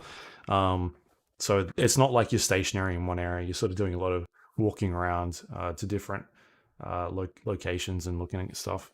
So yeah, I've been really enjoying it. The aesthetic is sort of like, it's not horror, but it's more like it's not trying to scare you, but you're in environments where there are like lightning flashes going off in like darkly lit areas. There's never any like jump scares or anything. Like, it just feels like it's a bit more gothic, I guess. So I don't know if that would be like a turn off for people the moment they fire it up and like, holy fuck, this seems like a ghost game or something like that. Because I think that'd be the worst type of VR experience for people that are like, I just want to play a puzzle game, and then firing this thing up and being like, what the fuck is going on? So it plays with those themes really well, but it's in no way a horror game. But yeah, I'm digging it. Like, I'm having fun with it. You brought up like the price tag of it. I think that's a really valid point, because their last couple of games that they've made have been between the $5 and $10 mark, depending on where you're getting it from. And this one is priced around the same sort of price that most of the VR games are, so about a $30 to $40 mark around there. And the length is pretty similar in terms of how long it takes to beat. I'm about 2 hours in. I think it's between a 3 to 4 hour game from what I've read. I'm like halfway through the third puzzle, and there's I think 4 different puzzle rooms. But yeah, I think it's definitely a valid point. But at the same time, it's a smaller market. Like, they're not getting this game out to as many people. And then there's like the development costs of having to buy all this hardware and develop for stuff they're not familiar with. But at the same time, like, there's no. I don't see any reason why this couldn't be on a different platform eventually. Because I don't What, know if like it. flat screen? Yeah, because I don't That's really. how us VR nerds talk about non-VR games. By the Right. way, Yeah. catch you up on the lingo. There are now VR games and there are flat screen games.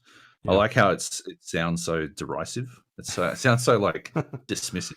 A Yeah. flat screen. Oh, does Half-Life Alyx work in a flat screen experience? No. Disgusting. Yeah. I don't know. Anyway. Right. Yeah. I guess that makes sense. Like, so you don't feel like VR is that critical to the experience? I mean, I don't think it's too critical to the stuff that I've seen. Right. Like obviously, like a lot of VR games, it's about the interactivity with the world, and that's what it really brings to the game. Is that Yeah. you're now grabbing things and rotating cranks or picking up objects and putting them in certain places. Like it adds a lot in terms of that, right? Whereas that's something you can't get on a on a PC screen or in a mobile phone because it's on the phones as well, the original games. Um, Yeah. and so by having you in this environment now, like you standing there and being able to turn around and look at things in the world and um, looking at a book that's sort of off onto the side that's giving you a bit of a hint as to like what you should be looking for. Like that stuff is it stands out a lot more.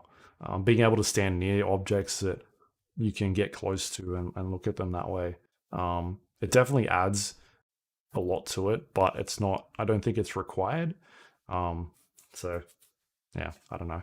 It's still really cool to see this being brought into a full scale environment, like at a stage where we're at in the world right now, where we can't go out to these types of things. Yeah. That's a really good solution. So yeah, that was the Room VR. I guess we'll move on to the next game we've got here. Hey, Beat Saber. do we want a rolling update on how my internet is being fixed? Sure. Because an NVIDIA tech actually came out, much to my surprise, interrupted us while we were talking about the Room VR, which is why that might sound a little bit stilted. No, Came out, checked it all my out, editing went to the will fix it. comms room. Oh, more brilliant radio from Joab and Luco. Yeah, came out, checked everything. Went to the comms room, tested everything. Everything's fine. The port's fine. Getting data flow there, getting sync, getting all of that. Everything's cool. It works perfect. Come back in, tested on the modem, and was like, yeah, there's absolutely no reason why this modem shouldn't be able to connect. And then it got connect, and then it didn't get any data flow. And he's like, oh, if it's a data flow thing, then it's internet. So back to internet I go. This will be, I don't know, round 80 with them. But so we might get interrupted again in this podcast because obviously they're going to do their callback. I've got no idea how long that's going to take, between 30 and 45 minutes. So, yeah, I don't know. We'll see. Yep. We'll see what we can get through. Beat Saber. Yeah. Let's Beat hear Saber. it. What do you got? Mainly put this one on to let my wife play. So I set this up on her computer. And yeah, she was pretty happy with it. So she kind of played the first couple of I guess default songs, or like the songs that it kind of gives you, and they're not really I guess popular songs either. If people don't know, Beat Saber's a rhythm game where you use basically like lightsabers to fucking cut blocks in time to the rhythm of the beat. So yeah, the game has preset songs in there, but they're kind of just like stuff that the developers have added into the game and made. But what we ended up doing was going on to the mod support pages, downloading some custom mods, and being able to put your own songs in there.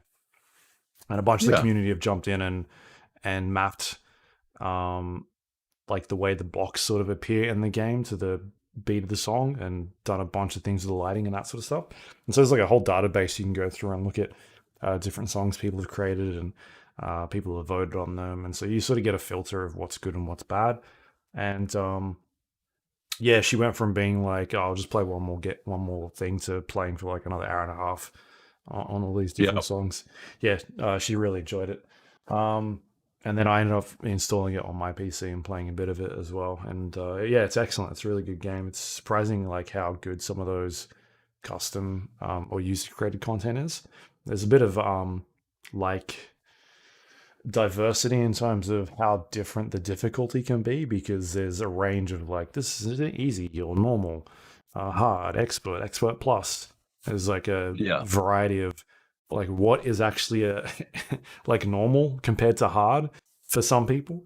So it can be a bit weird sometimes to be like, oh, do I need to play this one on hard, or am I playing this one on normal?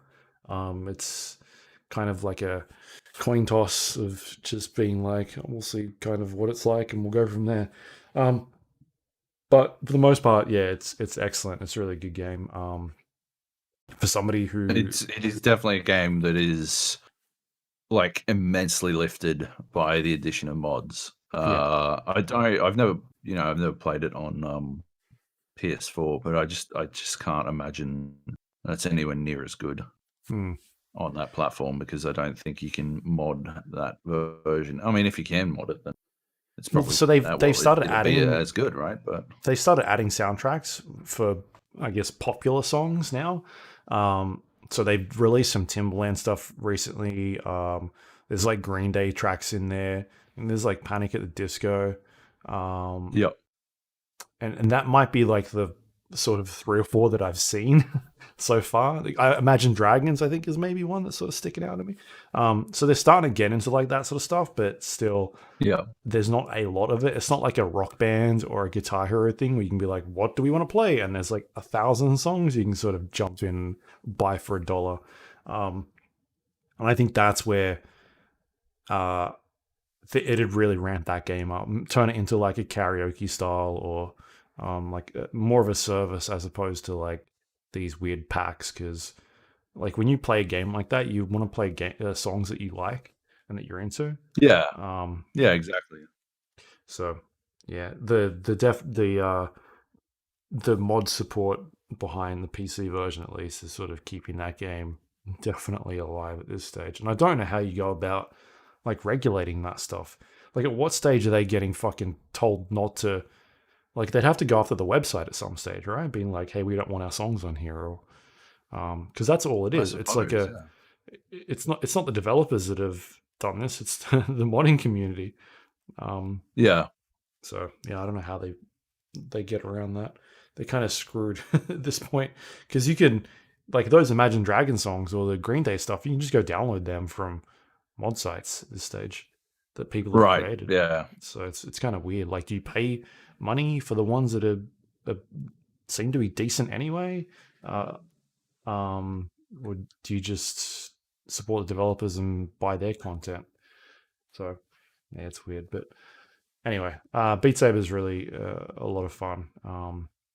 I don't know how you go about playing that game in like a party setting, because I've looked into it and it seems quite hard to set it up on like external speakers. I've tried setting like, how do I hook it up to my TV and then relay the sound through my speakers, and that just seems to not work properly because the way latency sort of handles that. And then is there a way, I haven't looked too far into it, but like, is there a way you can set up so there is an audio latency so that it works that way?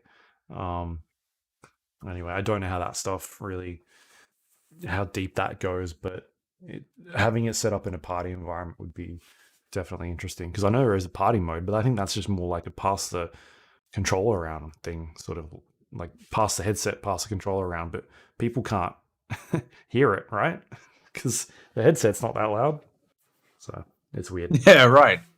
Yeah, it wouldn't, like, well, I've had people play it, like come over and play it before, and it is sort of just a,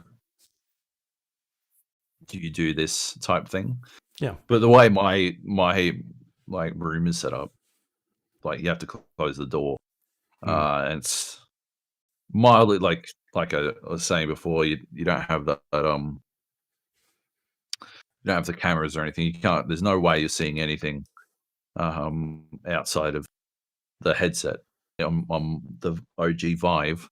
Yeah. So it's actually mildly dangerous to be in the room with someone else who's playing fucking VR, especially a game like Beat Saber where you're flailing your fucking arms about all over the place. So I wouldn't recommend it, to be honest. So yeah, as a party game in my place, it's always sort of just been a diversion more than like hey, come actual attraction. Yeah. But yeah, like I don't know. At the same time, it's very cool what it does. Like your wife, mine is like legit using it as a exercise tool during this, during lockdown and stuff. She like will play it for an hour and come out, and she'll have like done a full blown fucking workout because she like nails shit on expert. She's quite good at it. And yeah, like she seems to be having a good old time with it, so that's good. Right. Yeah, it's really weird how when you're watching it on screen, like on a monitor, you can look at it and be like, that's moving really quickly. Like how are people hitting that hard? But I'm playing it on hard at the moment. My first session, I fired it up on normal, and then was like, I could do this on hard. And yeah, it's amazing how it sort of just clicks. Like it just works. It works really well. Whereas you watch it on a screen and you're like, that fucking looks so quick. How is that person doing that? But this was kind of the first game where I really put the headset on and felt like the scale of the stuff around you was just insane. Like I didn't get that with Superhot. Like I don't think they did a good job of making you feel like you're in that environment, like the scale around you. And I don't know if that's because you're in a like a nondescript sort of everything is white environment except for the enemies. Textureless, yeah. The room certainly did that. Like you felt like you're in this environment, but by having it sort of be stationary and you like teleporting around, you didn't get a good grasp of like how, I guess, deep things can go. You just sort of felt contained, you know what I mean? Whereas Beat Saber, you can see right off into the distance, and it looks you don't get that feeling with the other games that I played. So it just seems like you're on this platform, and there's like strobe lights off in the far distance, and it looks insane. So that was the first time I was like, wow, this is nuts. And you can do cool things where like you'll slice a brick, and you can sort of like follow it, like you can tilt your head to the side and watch the brick like fall and bounce off the side of the map, and yeah, it's just a really good, well made game. I'd be interested to see like how do they make a sequel to that? Like, do they then switch it to like a service game where now it's got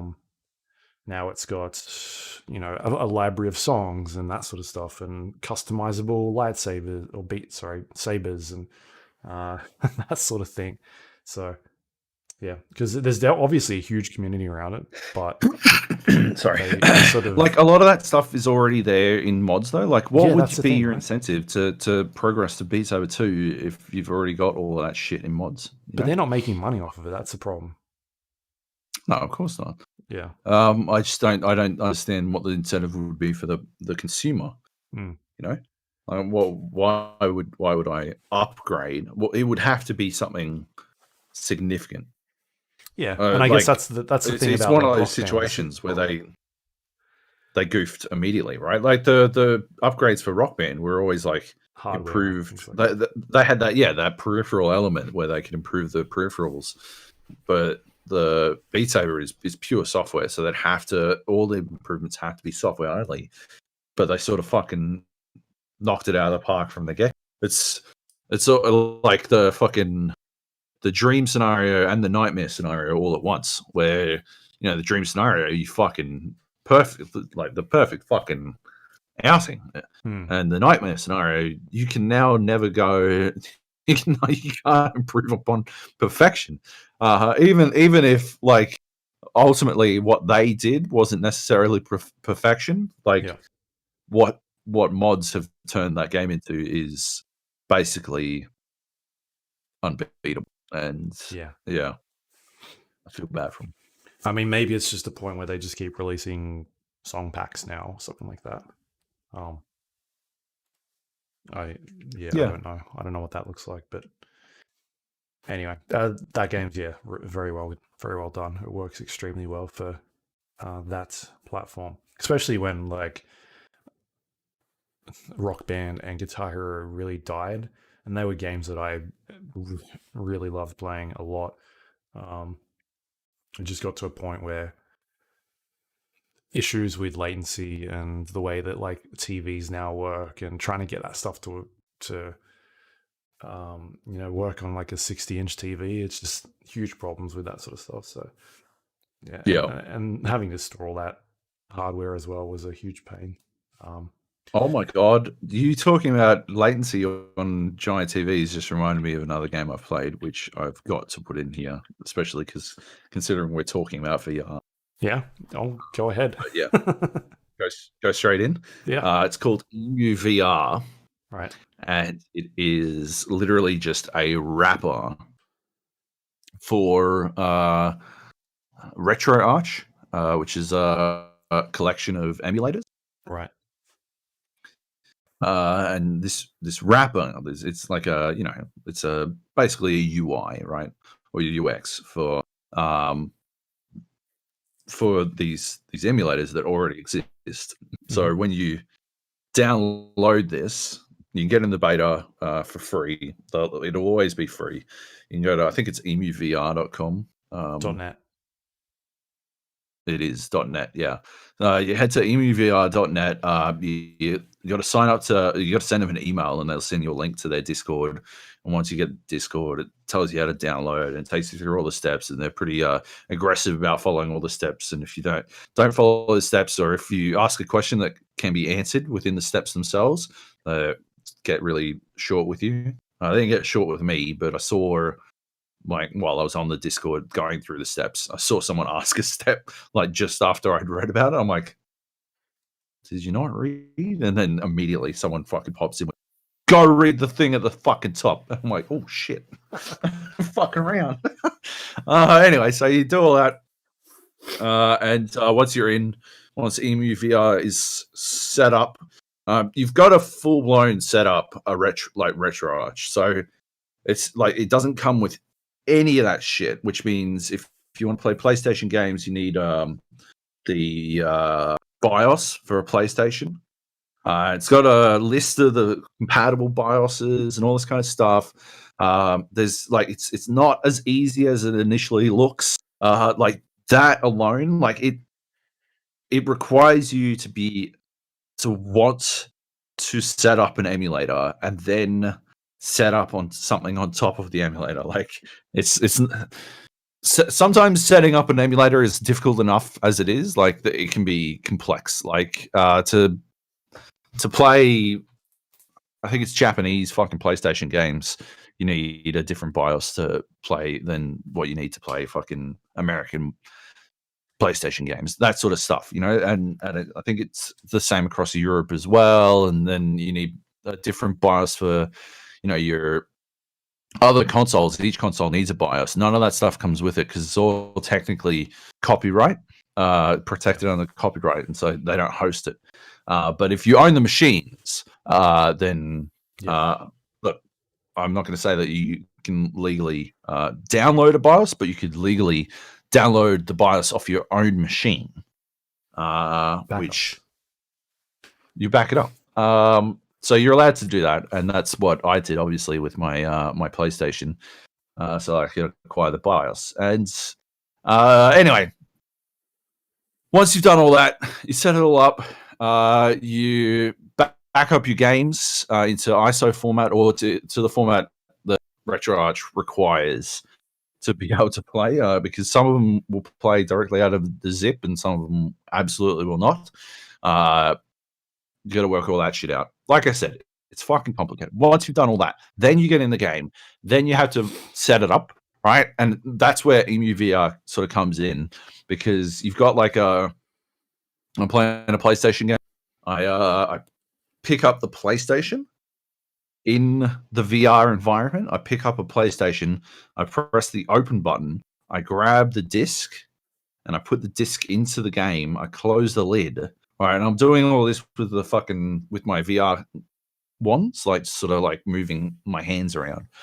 And then I've got to grab a cable from the back of the PlayStation and plug it into the TV. And then I press the power button and the game powers up and I'm ready to play. And the games that I chose to play, first I tried to play Die Hard Trilogy. I don't know if you ever played this on the PlayStation, but it was 3 games in one. There was Die Hard, which was essentially a slightly shittier version of Die Hard Arcade, which was Die Hard Arcade was a fucking masterpiece. Then there was Die Harder, which was a light gun game, which I played way too fucking much of.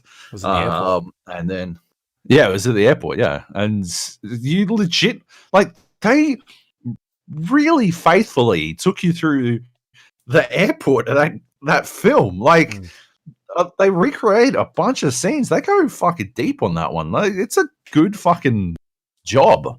And then Die Hard 3 is a driving game where you're driving a taxi around, and a Bruce Willis sound-alike, I believe, is yelling out stuff like, I think I just hit a mime, constantly.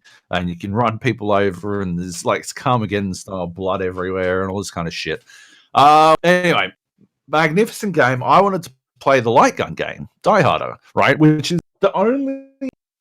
pretty much the only good thing about Die Harder is that light gun game. I fucking hate that movie. Oh, like compared to Die Hard and Die Hard 3, I fucking hate that movie. I mean, it's, you know, like I don't, it's not the worst thing I've ever seen, right? I watched Bloodshot the other week, and Die Harder is about 400 times better than Bloodshot, right? So don't get me wrong. It's not the worst film you'll ever see. It's just, it's then being compared to Die Hard 1 and 3, and it doesn't measure up so well. But Die Harder, the game, Die Hard 2, Die Harder, or whatever the fuck it's called, fuck yeah, I'm in.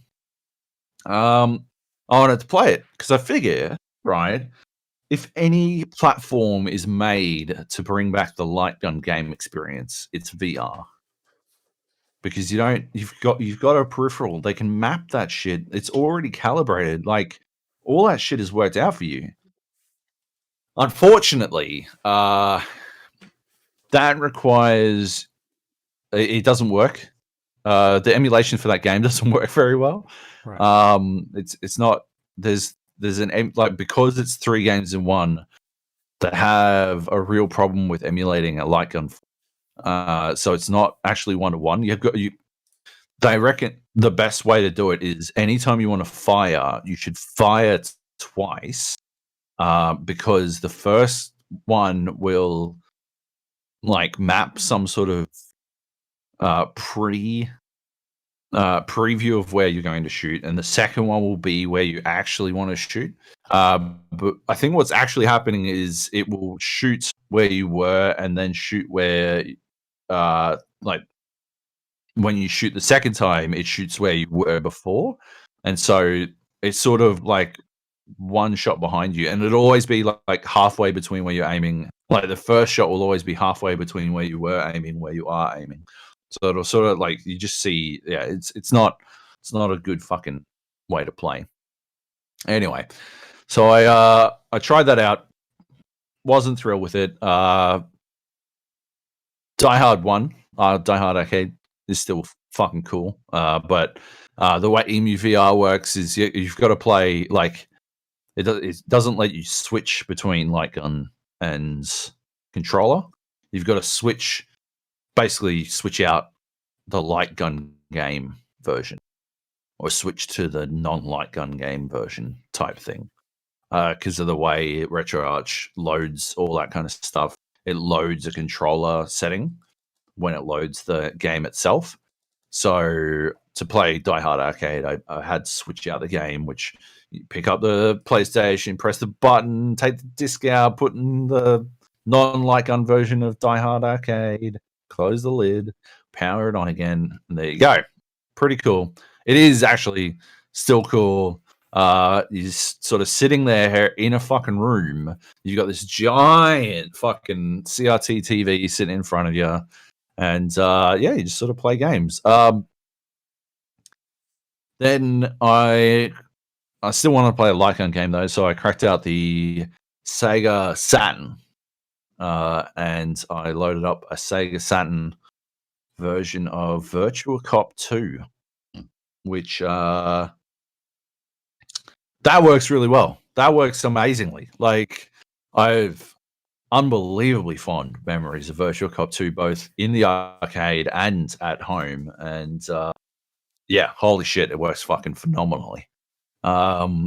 It like takes you a little while to get used to the way shooting works in those games again. I think the biggest problem is you can't map two different controllers. My dream was to have each of my wands be one player, but they haven't both mapped to the single player, which allows you, like, I can't do my old technique was to use both guns, and I like guns akimbo that shit, right, and just fucking blast cunts two at a time. I can't do that, but I can have, because both guns represent the same control or the same gun control. I can point one game off the screen at all times and then shoot. And then any time I need to reload, instead of having to aim the gun off the screen, I just fucking shoot the one that's aiming off the screen as it is. And then I reload and then I just keep shooting, which is cool. Not how you're supposed to play Virtua Cop really, but I don't give a fuck. It's rad. Like, it's very cool. I played some Legacy of Kain Soul Reaver, which is another of my favorite PlayStation games. And the whole time, like, the way I'm playing this is sitting on the floor in my office, the door closed so I don't mess up the tracking of the VR headset. The light off because I don't need the light on.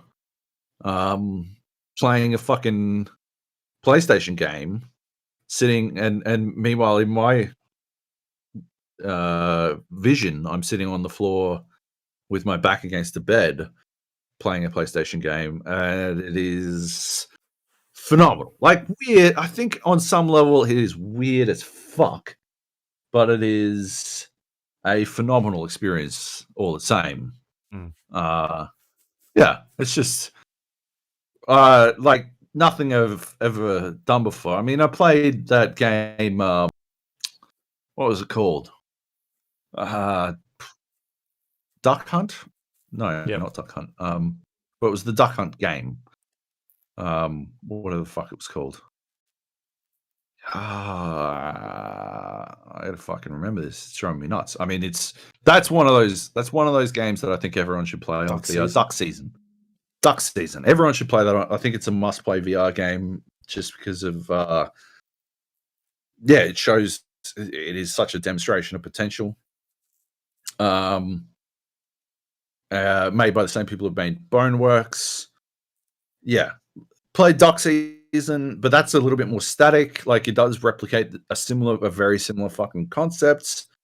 You spend a chunk of that game sitting on the ground playing a light gun game in front of a CRT TV. And and then obviously Duck Season goes some places, but like, that's why I think it's different. This is pure nostalgia, and I think a lot of the time I reject pure nostalgia just on principle, because I think it is often pandering. But this is free. It's literally a passion project, just an effort done to replicate a forgotten time. And from that perspective, I think it's one of the most phenomenal things that I've ever seen. It does it really well, and yeah, everyone should. If you can be, that's the thing, right? If you can be fucked dealing with an emulator, like wrangling emulator, and then wrangling all the other little things you've got to do just to get it to work. If you can be fucked with that, it is absolutely worth the time. If the idea of setting up an emulator is asking too much, too hard basket, you're not gonna I don't think you're gonna get enough out of this, because it is, at the end of the day, sitting on the ground playing old fucking games. And I could realistically get a very similar experience pretty easily by playing on my fucking phone or on my tablet on one of my 5 PS Vitas. Yeah, there's it's not the be all and end all, but it is an experience that I think you could only have in VR, or it's done in a way that could only happen in VR. And from that perspective, I really appreciate it. But yeah, like I said, it does take some fucking doing. You should check it out if you can be fucked. I gotta find my PlayStation. Shit. That's it. You gotta find so you can rip the BIOS. But yeah. Anyway, yeah. There we go. Nice. Very good. Cool. Okay, so I've got one more on here. Half-Life Alyx is the last one that I played so far. Yeah, man. This game really sort of kicks you right in the face in terms of the detail and the scale it's going for, like the moment you fire it up, right from the main menu. Really impressive showcase of how, like, what this technology can do. Like, it feels like you are in front of this 40, 50 foot combine wall. You can sort of look around you on the menu and see rubble and debris around you. Because that's kind of the thing that you don't get out of playing, what would you call them, on a flat screen monitor? Is flat screen games, yeah. VR really brings you into like the world, and it's in a like 3D environment. You can see the scale and the depth of where things are in the world, which you don't get in, when you're playing a first person shooter on a screen.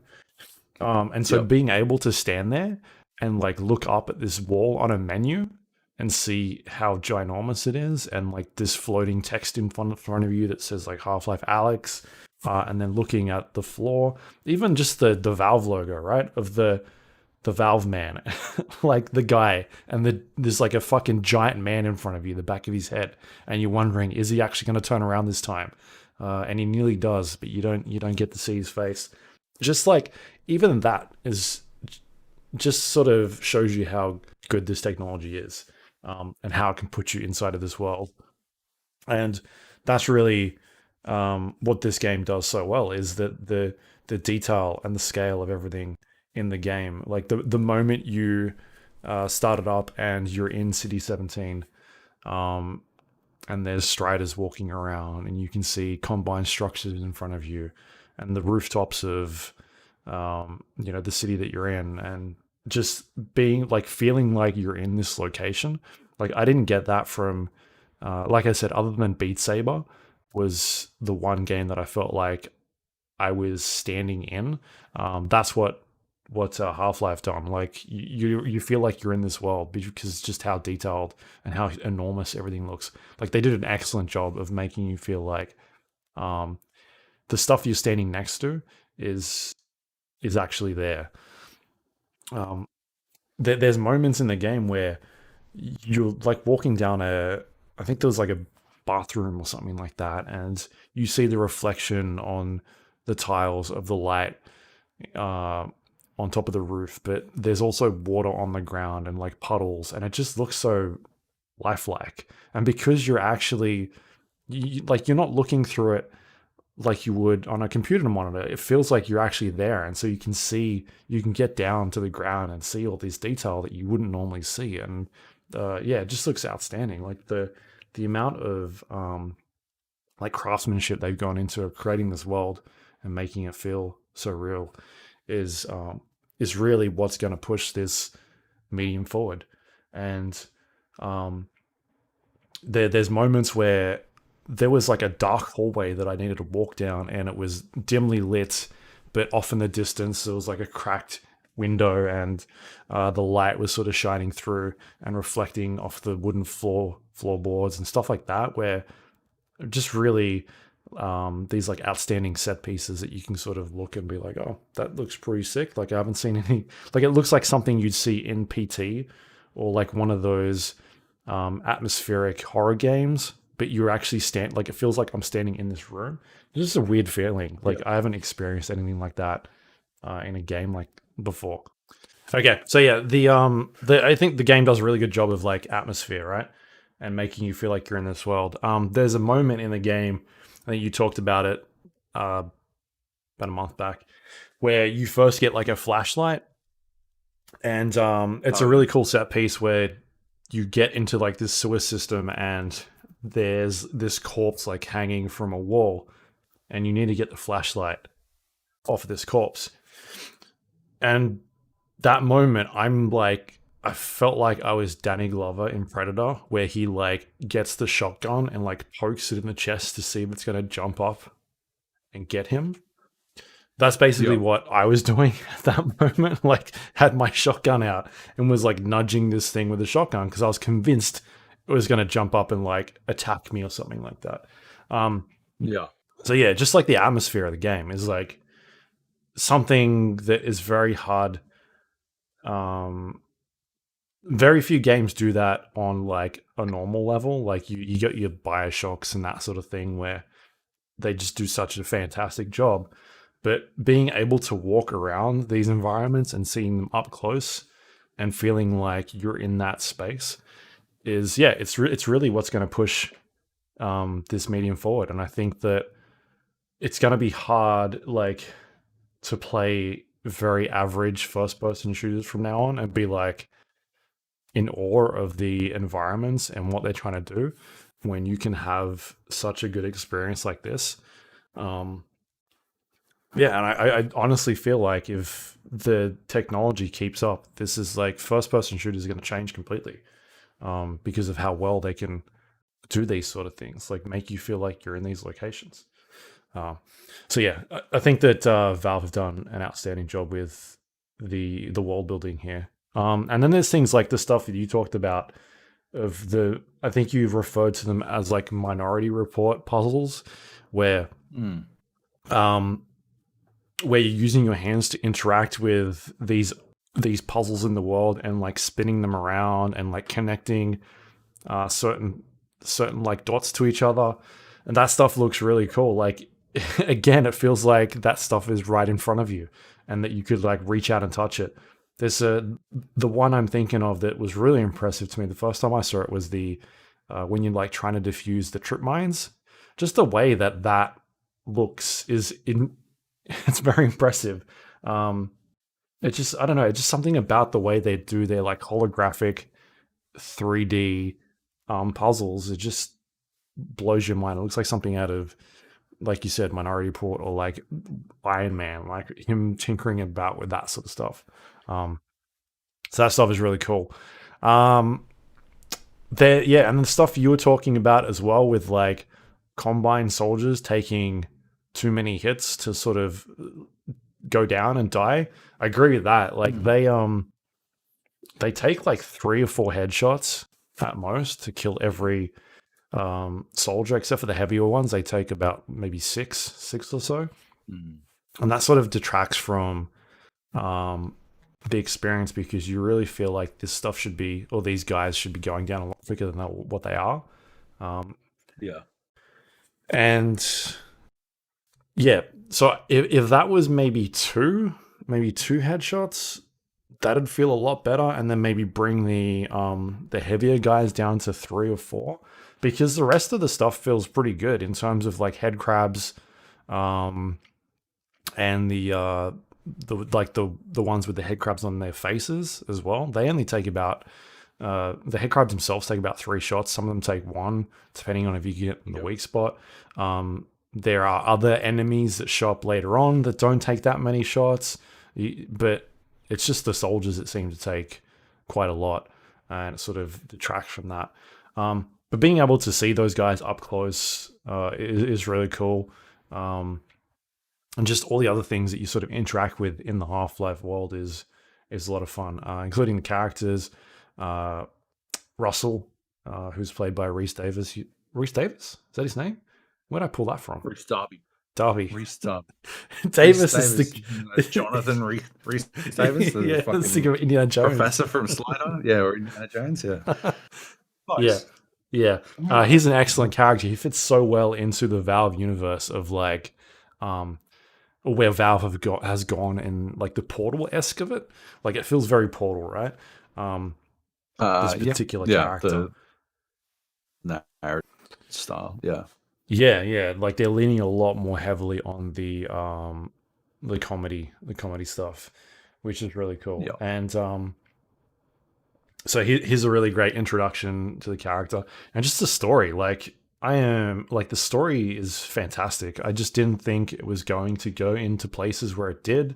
It's definitely one of those games where it's set 5 years before the events of Half-Life 2, but if you've played the stuff that's come after that, then this is like it fits in really nicely. It's not like its own sort of separate thing.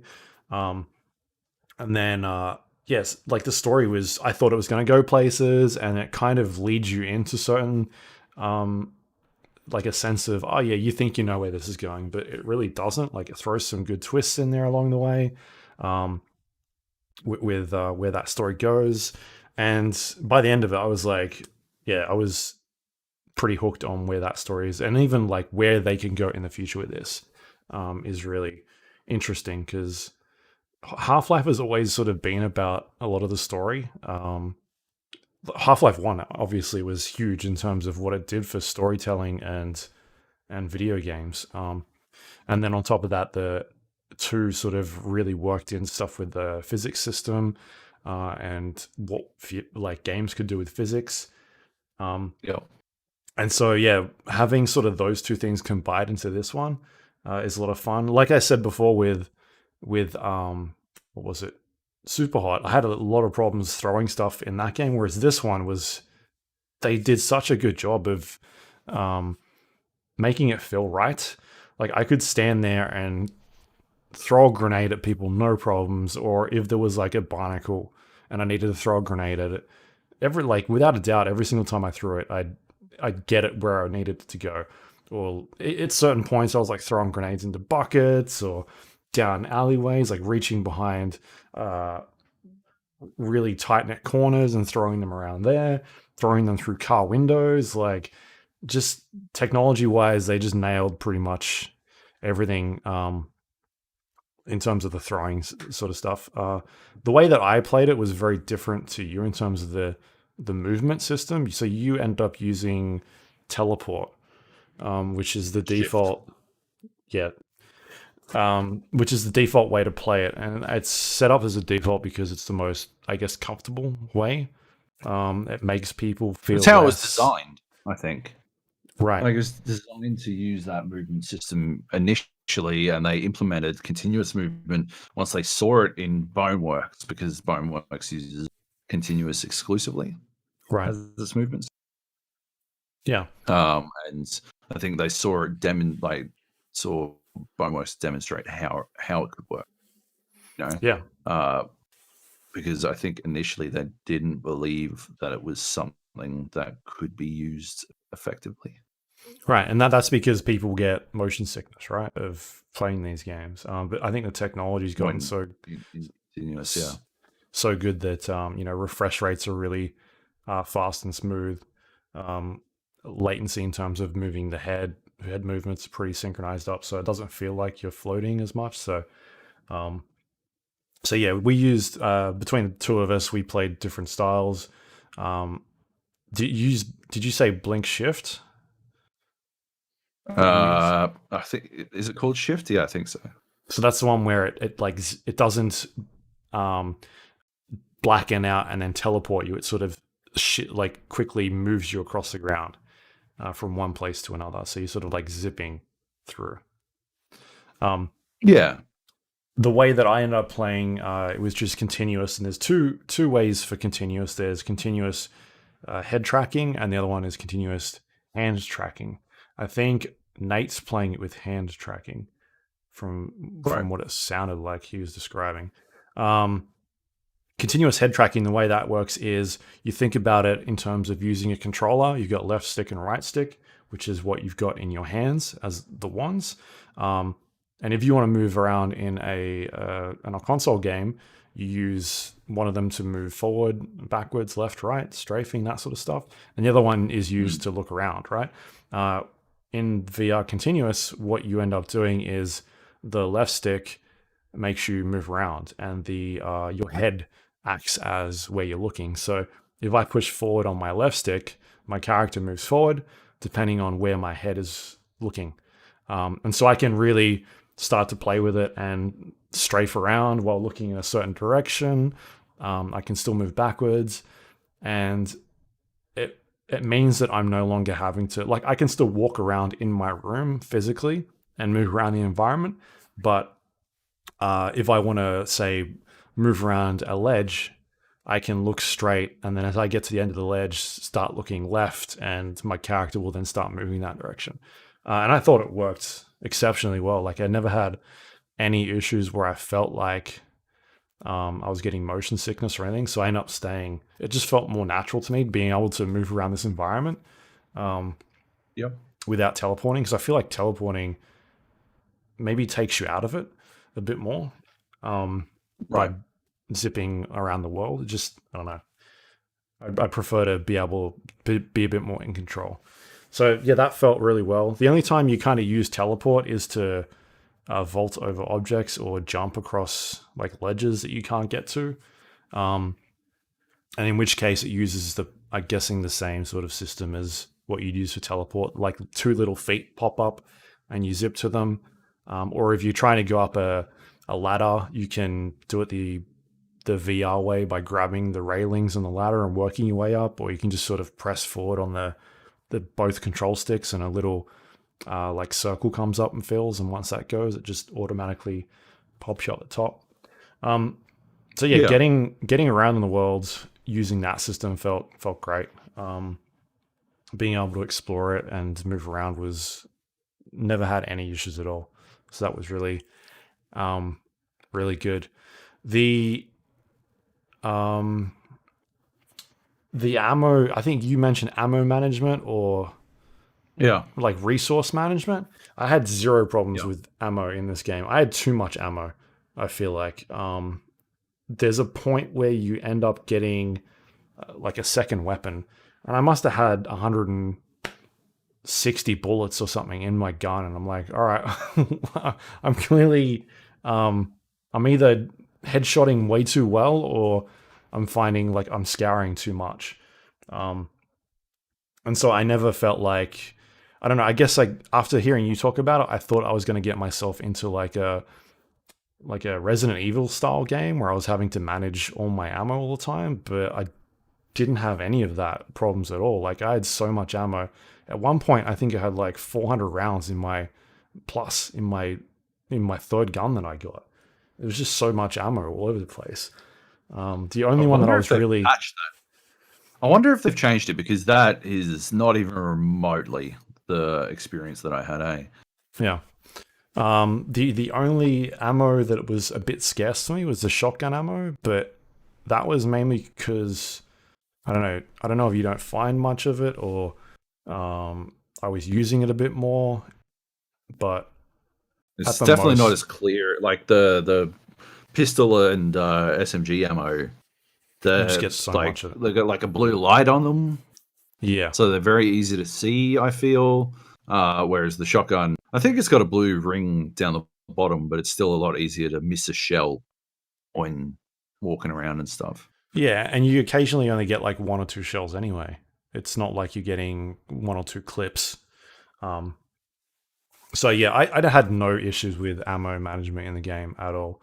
I always thought, I felt like it was building up to a time where I was going to need it, but it never really got there. I felt like it could have been a lot more free roaming with those guns. But I really like what they do with the guns in terms of updating them, like getting weird attachments for them, and it just works. Like I my brain can't figure out how they do it. Like you get a scope on a gun, and it shows you weaknesses on specific body parts of whatever you're shooting at. But then you can also get like laser sights, and the way it looks while you're holding the gun, like you need to actually be looking down the scope for this weird thing to show up, like the little hit reticle. Yeah, just my brain just breaks trying to think about how they're doing that, because you're in a 3D world now and it just looks so strange.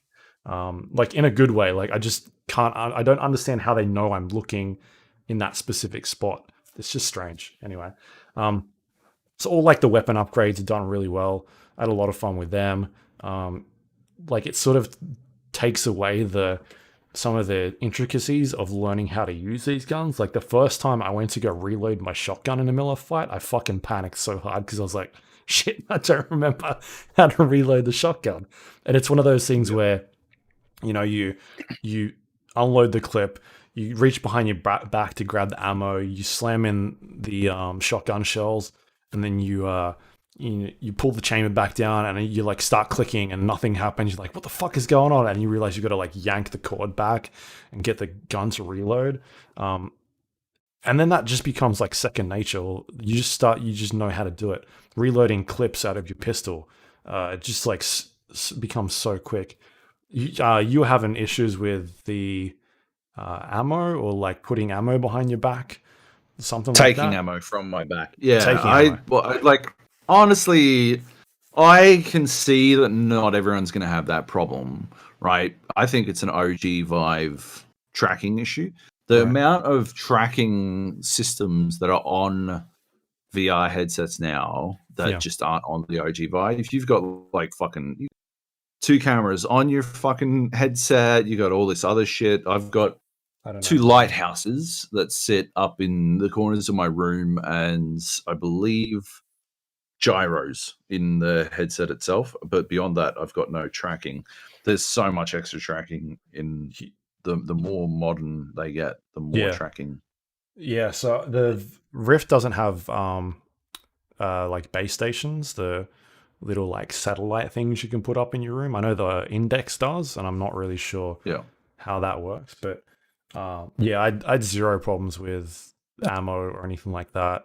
Like not once did I go to put ammo in my backpack and it not work. Every time I reach behind my back, your controller vibrates, and so you know exactly when you've hit that sweet spot. So I never had any issues with that. And then also getting the ammo out, no problems where I like reach back and then like I didn't grab my ammo or something weird happened. Like everything felt so natural. And that's why I thought the shooting was so like interesting and well done, because I'd never had any of those problems. Everything was just so smooth and fluid. And when you get to a couple hours in the game and that just works, like I said, becomes second nature. Pulling your clip out, grabbing the ammo, slamming it in, loading the gun, and just starting to shoot again. Like at the start of the game, that takes a couple of moments to get through. It takes 5 to 10 seconds because you're trying to learn the system. Like, well, fuck, what do I press now? What's next? And then it just becomes like nothing when you get to the end of the game. You're switching weapons, putting grenades in, throwing grenades. Yeah, and that type of experience you can't get in on the computer. It just, unless you're playing one of those like hardcore games you were talking about last week, where you're doing all that stuff yourself, like that's not going to happen in your your AAA sort of titles.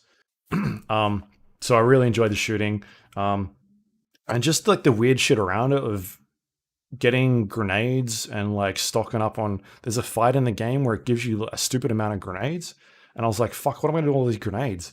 And so I just walked around with a bucket and put all my grenades in a bucket and was just throwing grenades at people for the next like 2 fights, which was in this little sort of contained area. So rather than me turning around and going back and getting the grenade, I would just carry the grenades in my bucket and just, there you go. See you later, guys. So stuff like that is really cool and exciting. So like technically I didn't have any problems technically with the game, not like you had. So I did have my only criticisms with it at the moment are like the like way that the enemies are handled. Like I wish the shooting was done a bit better for Combine. The AI is not that great. There's little bits and pieces in there where like you can injure them and they'll try and escape, or they'll sort of like limp back into cover and try and get away from you. Or you can sort of like hide behind a car and like bait somebody into shooting you in a corner and then sneak around and them not sort of realize that you've snuck around and them shoot them in the back on their weak point. Like you can do stuff like that. But for the most part, it's pretty generic AI. Like you said, they don't really throw a whole lot of them at you. And I feel like that is maybe to not overwhelm a character, because there can be points in that game where you feel like you're getting overwhelmed, especially later on in the game where the harder enemies do more damage to you quite quickly. But you know, there are enemies that it does throw at you that are really interesting to fight up against, but it's just not really a not much of a chore. It's kind of whatever. Next one comes along, and you'll have a go. So yeah, for me, for like people that are really invested in the Half-Life story, it's hard not to pass this up, because it's definitely another chapter. Hard to pass it up. Yeah, it's hard to pass it up. You said not to pass up, but yeah. Yeah, because it fits in right into that Half-Life world. You meet characters that you've enjoyed in the past. There's new things they do with the story, and then just like the way they cap off this story just makes you feel like, holy shit, what is next? And I feel like I got that out of this more than what sort of like episode 2 left me wondering, like, oh, I wonder what's next. Because I think they've just done a better job this time around with the storytelling and where things go. So yeah, I definitely had a lot of fun with it. I think it has definitely changed my thinking, or like my approach to first person shooters just in general, just because of the way AAA games could be done going in the future. There's obviously big rooms for improvement, but if this is their way of being like, hey, publishers and developers, like these are the type of things you can do with this medium going forward, like I would gladly see a shift from first person shooters on the traditional keyboard and mouse or controller way across to VR with your hands and that sort of stuff, because it makes for a completely different experience that you've really not seen before, just because the scope of what Valve have done with it. So yeah, I was very impressed. And there's no way I would 10 it, because I know that it's currently one of the highest rated games of this year. I think it is the highest rated game of the year so far. Right.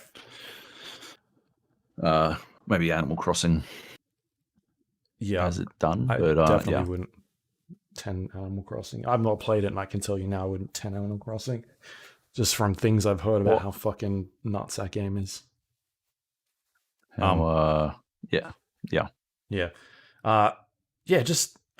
Just things you can do in that game. Like when you get the flashlight and then doing like the way the SWAT people hold the flashlight, and just the way they thought about things like that. Like, oh yeah, we'll just make it work this way. So yeah, I had a ton of fun with it. I never was bored like you were. I think you said you were in it for the story. You were trying to get through it for the story. I never felt like I was bored. I was having so much fun exploring the world. I'm honestly surprised that you weren't bored, right? Because you said like you recognize that the combat wasn't anything special, right? The AI is dog shit. It is either stand and deliver or streamline directly to you, right? It's not doing anything even. Right, how long ago did Fear come out? Like, how have we never progressed? How have we regressed? How have we gone backwards from Fear? Fear should have been, right? Fear, the the horror shooter, right? Yeah. Is basically the gold standard for video game AI. 2005, 15 years have passed since Fear came out, and we have gone so far in the opposite direction when it comes to video game enemy AI.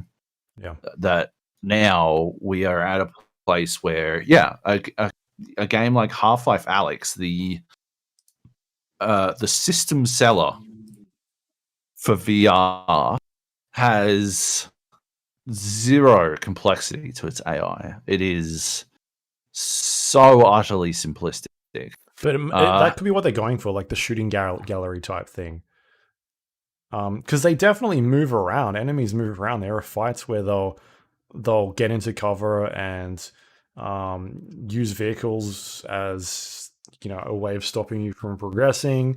They'll throw grenades at you. I've seen like instances where they've thrown grenades at me. I've thrown it back at them, or I've and they've run away. Like there's stuff in there, but it's just not like they're not working as a team. I would guess generally because there's only like 3 or 4 of them at a time.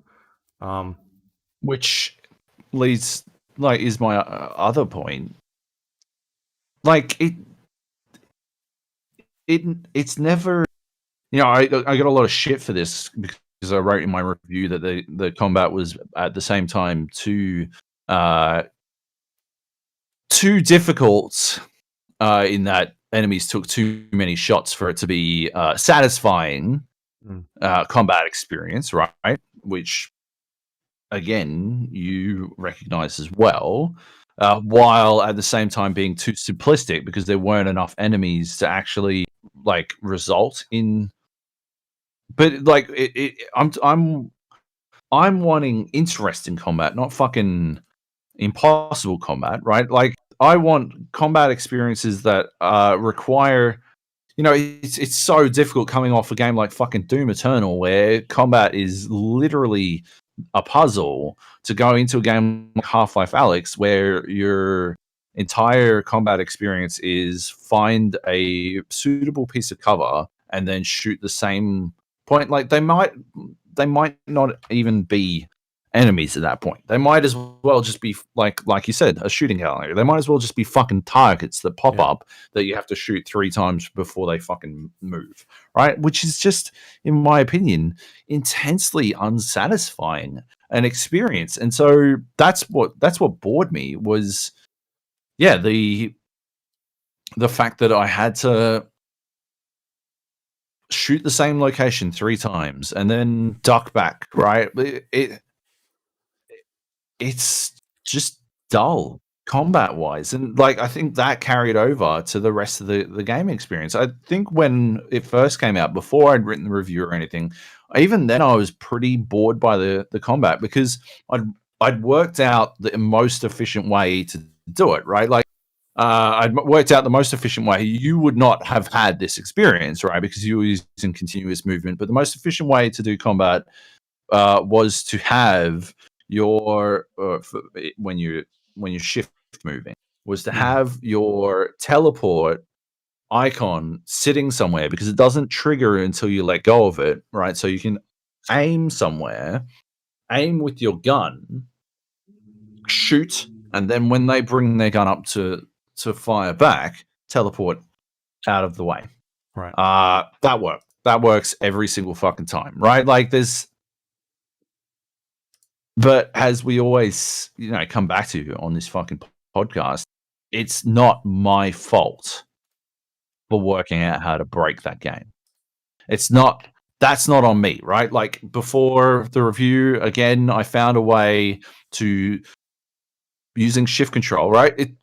for a game that was built using shift control seems to be the fucking weakest link in Half-Life Alyx. It definitely seems like I had a significantly worse experience playing that game the way it was fucking meant to be played than you did playing the way they fucking bodge job fucking hacked in at the last second because another game did it and showed that it was fucking awesome. All right? That's fucking crazy to me. So shift control allowed me to exploit the fuck out of the terrible fucking AI to the point where the combat was no longer satisfying, right? And it allowed me to repeatedly like test the limitations of the world building. There is a video, I'm pretty sure, I don't think they included it in my review. I can't recall. I don't have the fucking internet to go have a quick fucking squiz. But is this the Matrix there was a video you talked about? The Matrix one. I think I saw it on your Twitter page. Yeah, right? You, where I jumped outside of the boundaries of the fucking... Yeah, exactly, right? Like, yeah. The rotten core at the heart of that Denmark is the fucking idea that the ledge that I was trying to jump to is actually one of the ledges I'm meant to jump to. And the only reason I'm not able to make that jump, while I'm able to make extremely similar jumps, extremely similar leaps, is the game just specifically limits me from doing it. There is an invisible wall that stops me, while at the same time there isn't like, it is bananas that there aren't even fucking competent enough invisible walls to stop me from jumping outside the boundaries of the game, literally 4 meters to the left of the boundary that stops me from circumventing the, I guess, natural progression. It's such a fucking weird thing to have done. Such a weird fucking failure in terms of quality testing because of the immediacy of the, I guess, the comparison between one invisible wall and another invisible wall. Because one of those invisible walls absolutely should exist, the one that lets me jump outside the boundaries of the game. And one of those invisible walls only exists to artificially limit my progression system, which sucks shit, in my opinion. Is a terrible fucking way to go about game design. But that's Half-Life Alyx to me, man. Like, it is a game that is artificially limiting you at every fucking turn. And I think it's difficult. You know, you talk about how fucking enamored you are with the detail. And all I'm seeing is where the detail falls over, right? And I guess I have been, you know, having no internet has given me a lot of time to fucking self-reflect, and I worry that I'm becoming one of those jaded motherfuckers who hates every video game because I've been accused of it, right? I think I was accused of it in Discord by somebody. It genuinely worries me. It worries me that, you know, I haven't had this is, for some reason, if you were to go on Metacritic, right, no game has scored below a fucking 8 this year, as far as I can tell. This is Predator on track to be one. Prior to Predator Hunting Grounds finally releasing into the world, and nobody could have called that game was going to be bad. Certainly nobody could have tweeted about it the day. I think it's lower than Friday the 13th at the moment. That is amazing. Which is awesome. I don't know. Yeah. But like, yeah, it honestly seems like no game is capable of getting below an 8 at the moment, right? Like fucking Gears Tactics 8s, XCOM Chimera 8s, and then those are apparently the bottom of the barrel, right? And it only goes up from there. And we're looking at, like, a couple of games have been some of the best rated games of all time. And I'm sitting here wondering what the fuck is going on. I don't know how Gears Tactics got an 8. I don't think it is. We'll talk about it in a little bit, but I don't think it is a particularly good rendition of the XCOM concept. Mhm. And I don't know why it exists in the first place. Like, it just seems like a wholly unnecessary game. But then I wrap back around, and it's like, Joab, that is some cynical fuck. Like, you don't know why a game even exists. Like, that's some cynical shit. And have a look at fucking how you've treated every other game this year, right? Half-Life Alyx, 6 out of 10. Right, so you hate apparently the best fucking VR game in existence? Come on, champ. Like, come on, buddy. Is that how you're rolling? Final Fantasy VII Remake? What, you hate a game that appears to be universally loved? Come on, son. You're apparently a Final Fantasy VII fan, right? How have we arrived at this fucking juncture where you now hate Final Fantasy VII? And then we talk, Animal Crossing, right? It's a worldwide hit. It's the only thing saving people from fucking madness in the middle of a quarantine. And I'm like, it's Farmville. It is Farmville again. They literally made Farmville for the 50th fucking time. And everyone's fucking lapping it up. But like, what? So cynical Joab just hates fucking everything people love now. Is that how it is? But I don't think it's that, right? I think maybe on some level the LOL 7 out of 10 has ramped up, has been bammed to the next level. Now, like, we no longer have, it's not LOL 7 out of 10. It's LOL 8 out of 10. We are in a new fucking phase where we just where every game's fucking great. We appreciate we're just in a state where we're appreciating games for just existing in general. And I think maybe on some level I am reacting to that. Maybe on some subconscious level I am reacting to that by, I guess, being more negative. But I don't think so. Like, a game like Half-Life Alyx, I think I backed up my fucking arguments, right? They might not be reflected by everyone because the insane nature of VR is that there are 40 different fucking headsets, so everyone's going to have a slightly different fucking experience. But there has to be someone representing the people who have old hardware and have played a fuckload of fucking VR games and so aren't that initially enamored with what it essentially amounts to set dressing. Like, that's it. I 100% call that you're going to love Half-Life Alyx in terms of what it does for showcasing VR, right? I said this already because that's what it does, right? But I think there's a bit of a fucking the magician's paradox at play in Half-Life Alyx because I've seen this trick done before, right? Like, I've seen how this, and I know how the magic works, and so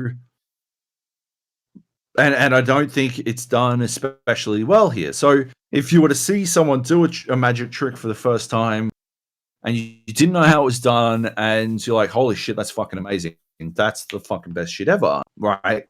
But if the actual execution of it wasn't that great, maybe people who knew how it was done wouldn't be that enamored. And when you talk about attention to detail in Half-Life Alyx, it feels like it's a bunch of fucking tricks. It's a bunch of fucking little things done to done in a very clever way that makes you think it's deeper than it is, but it is paper fucking thin. It's not. It's the equivalent of the fucking ending to Blazing Saddles, where they build a bunch of buildings, just the fronts of buildings, like actual set dressing, to divert the marauders into thinking they're in the wrong place. Like, it is skin deep at best. Yeah, but you trying to go to an area of the map that you're not supposed to be in is not like, oh, that's not like looking at it and being like, oh, that's not fair. Like, I should be allowed up here.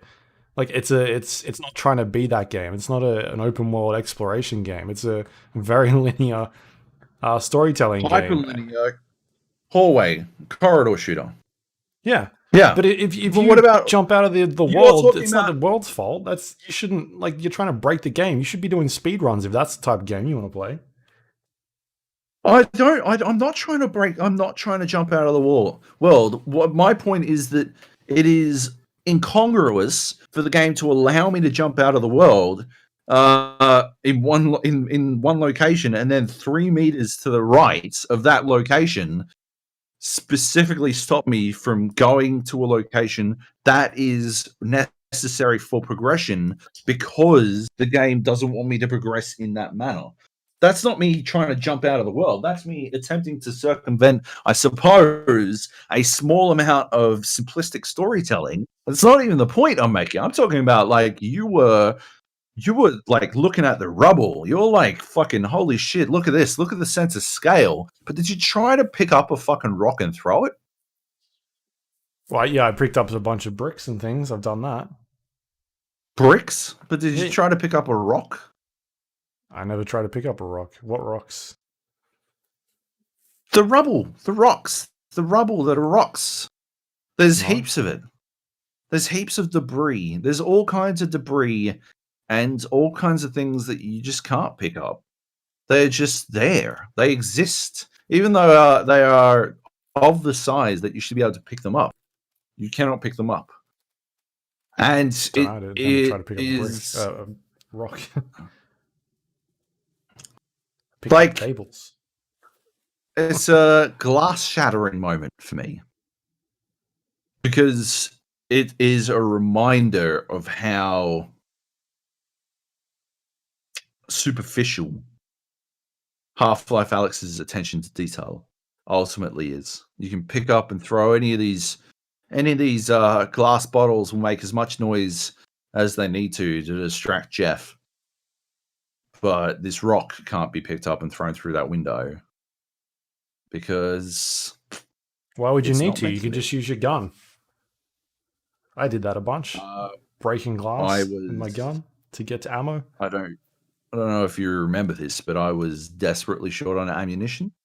Oh, no. You actually just use your gun to break the glass. Oh, to punch through. Right. Yeah. Yeah, I did that. That's fine. I'm talking about, like, distracting Jeff or attempting to distract guards, which is, a futile effort because the AI is piss poor. But before I realized that the AI didn't work that way, I thought it would be a clever way to get around things. Like, yeah, man. Like, it's just, I gotta be clear. I don't begrudge you for enjoying your time with it.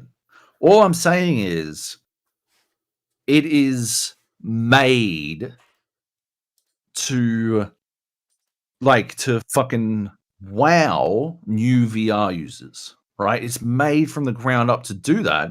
And so you should be wowed. You should be enamored, right? That it does that job really well.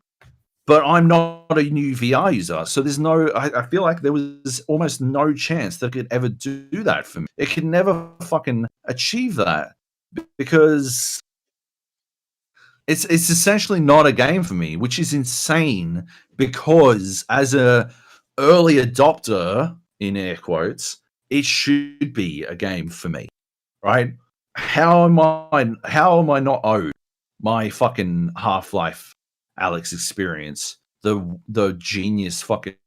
How is someone who bought into VR early not, obviously, games are entitled, blah blah blah blah. I'm not entitled to anything, blah blah blah blah blah. Right, but on some level, Valve does owe the success success of VR to people who paid too much for subpar fucking equipment, right? They owe in the sense that it only exists the way it does because of them. They don't owe them any monetary or physical fucking anything, but they owe them in the, I guess, metaphorical, metaphysical fucking sense that the success of the fucking platform only exists because of people like me. And yet, Valve didn't make Half-Life Alyx for me. We are the people who, like me, are sort of just, I don't know, fucking grist for the mill, bodies at the wayside, right? We are not the fucking target audience, even though we are evidently the target audience, which is fucking crazy to me. Right. I think... But like at the same time, you like when we were looking, and I think you even said this about a game like Superhot, right? And I've gone and played Superhot, and I'm like, this is extremely average at best. Like that was one of the games in the list. You were like, oh, you need to play this one. But then I play that, and I play a bunch of other games. Like Superhot is not all that. Like I feel like I've played better games than Superhot, like a better shooter gallery type games. What in VR? What shooting gallery game is better in VR than Superhot? What was that PlayStation game? Blood and Truth? Blood and Truth. Played about an hour and a half of that, and I think that's a better shooting gallery game than Superhot. I never played it, but your only problem with fucking Superhot is that you can't throw shit. Right, but that's 50% of the game. It's less, right? But as I said, if you learn how to throw shit, it's no longer a problem. I played it for 3 hours and couldn't figure it out, and nobody else could either because it's fucking broken. Except I figured it out, and I assume everyone who loves the game has figured it out. Everyone who loves Superhot VR doesn't love it out of some sort of fucking... look, hey, shit. It might be some Half-Life Alyx shit, right? Like, if that's the point you're making, I concede it 100%, right? It might be on some Half-Life Alyx shit. In the first fucking VR game that really fucking wowed me was Superhot VR, right? And so I'm like, well, it's fucking... Maybe it's like, you know, old fucking internet videos where you're like, oh, yeah, you've got to watch fucking Mario Twins. That's the fucking funniest shit of all time. And then you show it to someone and like, what is this fucking garbage? And you're like, oh my God, I can't... was this funny? It's still funny. But like, was this funny to me? They're like, oh, you got to watch...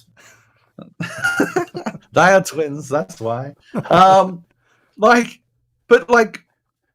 it's on some fucking old school WoW shit where you're like, that's what wowed me, and so that's what I fucking love. And that's why the alternative doesn't work for me. Right? So maybe that's why Superhot is the fucking bee's knees for me. And maybe that's why, you know, and that's why I don't begrudge you loving Half-Life Alyx, right, for all its faults, because you stated you recognize the faults, right? You recognize them and you love the game despite it, right? That's why I don't begrudge that of you. But all I'm saying is it's got fucking problems. I think I worked around Superhot's problem, but there's definitely a chance that I was more willing to come to the table with Superhot because it was my, you know, basically the only fucking shooting gallery experience available to me at the time. You had 4 years to play Superhot, and that was it. Yeah, exactly. My choice for Superhot, hot dogs, horseshoes, and hand grenades, where you throw hand grenades over and over again, but it's still the most... I honestly don't get that fucking game at all. And Beat Saber, and I'm shit at rhythm games. And yeah, so you come in, you play Half-Life Alyx, and you're like, well, this is the fucking shit. This is the absolute shit. And that's me and Superhot. you should still play fucking Boneworks. You got to temper your expectations. So Half-Life Alyx was the 5th game that I played. I played all the others first. So right. I finished Half-Life Alyx about 2 hours before we started recording. Nice. So next up will be like Boneworks or what was it, Fisherman's Tale or Saints and Sinners, I think is the other one that I had on the list. But yeah, there's other stuff on there that I'll check out. Yeah. Definitely play Boneworks. Temper your expectations after playing Half-Life Alyx, because in terms of polish, I haven't been back since the big update, but in terms of polish, Boneworks is much lower on the list compared to Half-Life Alyx, but it's also a lot more ambitious, significantly more ambitious than Half-Life Alyx is. You're not trapped in fucking corridors in Boneworks. You have giant open levels that you can approach in any direction that you want. That is some fascinating shit. That is, I think Boneworks, if anything, ruined Half-Life Alyx for me. Right. Because I'd seen what was possible, and then all I see in Half-Life Alyx is a stark lack of ambition. Well, maybe that's like the point where they get to now, is that they've put this game out. They see that it's popular because it obviously was popular. I made a fuck ton of money. And they go back and like, all right, what can we do next? Like, would you be okay with them making another Half-Life, whether it's a Half-Life 3 or another spin-off? Would you prefer it in VR, or would you rather it in keyboard, mouse, controller? I would play. I will play Half-Life Alyx 2. I will play Half-Life 3 if it's in VR. I will play. Yeah. No, I think they should definitely continue to try to better VR. I want them to make the VR experts Half-Life now. Now that they've made, it was a beginning space for them and for a lot of fucking VR people in VR. I want them to make my VR game now. And I'd love to see what they do. It's not like I don't think Valve are capable of making great games. I just think they didn't feel they needed to go further, or they didn't feel like they could make a game beyond what Half-Life Alyx is because it pushed hardware in too many directions, right? Yeah. I think I said this in the review. I think the AI limitation is a case of hardware. They're afraid that if they add too many people on screen, it's going to make the game far too complex for a lot of computers. There's already a bit of VR has a reputation for needing extreme hardware as it is. So it would be bad for VR if people with mid to high range computers couldn't fucking play Half-Life Alyx because there were too many enemies on screen or whatever the fuck, right? I understand that 100%, but I think, Ohm's law and all that kind of shit means that we're reaching a point now where standard PC hardware is catching up with what, the basics of what VR dictates or necessitates. So I think we can now see them stretch their fucking legs and do something significant. I just don't want to wait 7 years for them to fucking finally do that, or whenever that is. Yeah. I think it's gonna be a lot quicker this time around. I feel like, I don't know. Like, have they even confirmed that they're doing it or anything?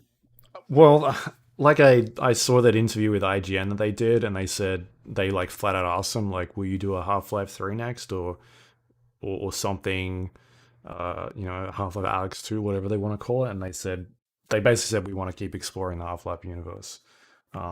They didn't say no. They said it's definitely something we want to get onto next. So yeah, I don't know. I guess we'll see. I mean, the judging of where this story goes, I'm definitely excited to see what the next chapter of this game is, but hopefully it's not another 15 years. Otherwise, you'll definitely not be able to play it with that Vive. It's gonna be rough for the old Vive, I think. All right. Yeah. Should we move on? We've got still a lot here. We've fucking taken ages. Yes, we do. Yes, I'll talk about Valorant really quickly. I got into the closed beta somehow. I still don't know how, but I got in. It's really weird.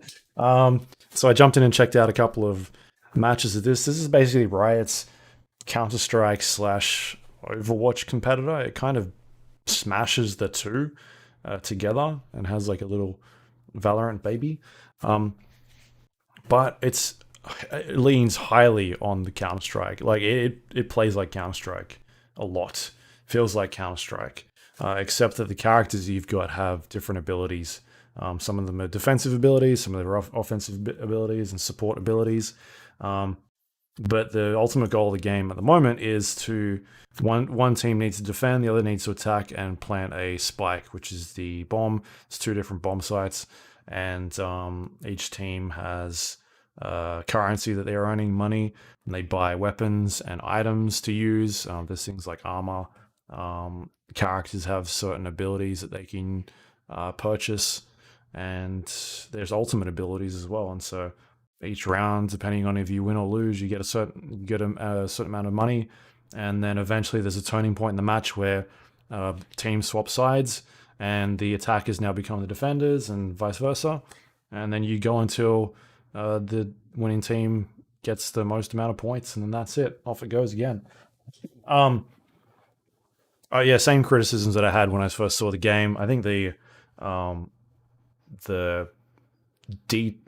looking at players' abilities or characters' abilities and trying to understand what the fuck it is that they're doing is pretty nonsensical. I've always had an issue with Riot's League of Legends and that sort of stuff, like the way that they do AoE abilities or passives, like just shit spinning around characters that look like glowing weird calligraphy type things around you. Like, what the fuck is that? Like, what is that? Oh no, that's some sort of buff that does this, and this. And you're like, okay, fair enough. Like, and when you've got 10 characters on the game and they're all spinning around colors and there's just shit everywhere, you're like, I don't know what half this shit is. They've taken that mentality and it's in Valorant. Like, you look at a thing and you're like, what the fuck is that? What is that thing that's in the air glowing? And you just don't know. You just don't know what it is until you go and learn what it is, like the game's doing. So some of them might be like a smoke screen, and you go in there and it's like a floating giant smoke orb that you can't see through. And other times you'll go into it and it's doing like, one of them will do poison damage, or I don't know. There's just a bunch of them in the game. There's like maybe 12 characters. I'm not really sure. I've only played a couple rounds, but some of them are obvious. Like, oh, there's a giant ice wall that comes up and you can't shoot through it. Like, oh, okay, I know what that is. And then other times it's these floating orb things and you're like, what the fuck is that doing? Like, it looks similar to the other one, but it's a different color. And you go into it and I still don't know what it does, but okay.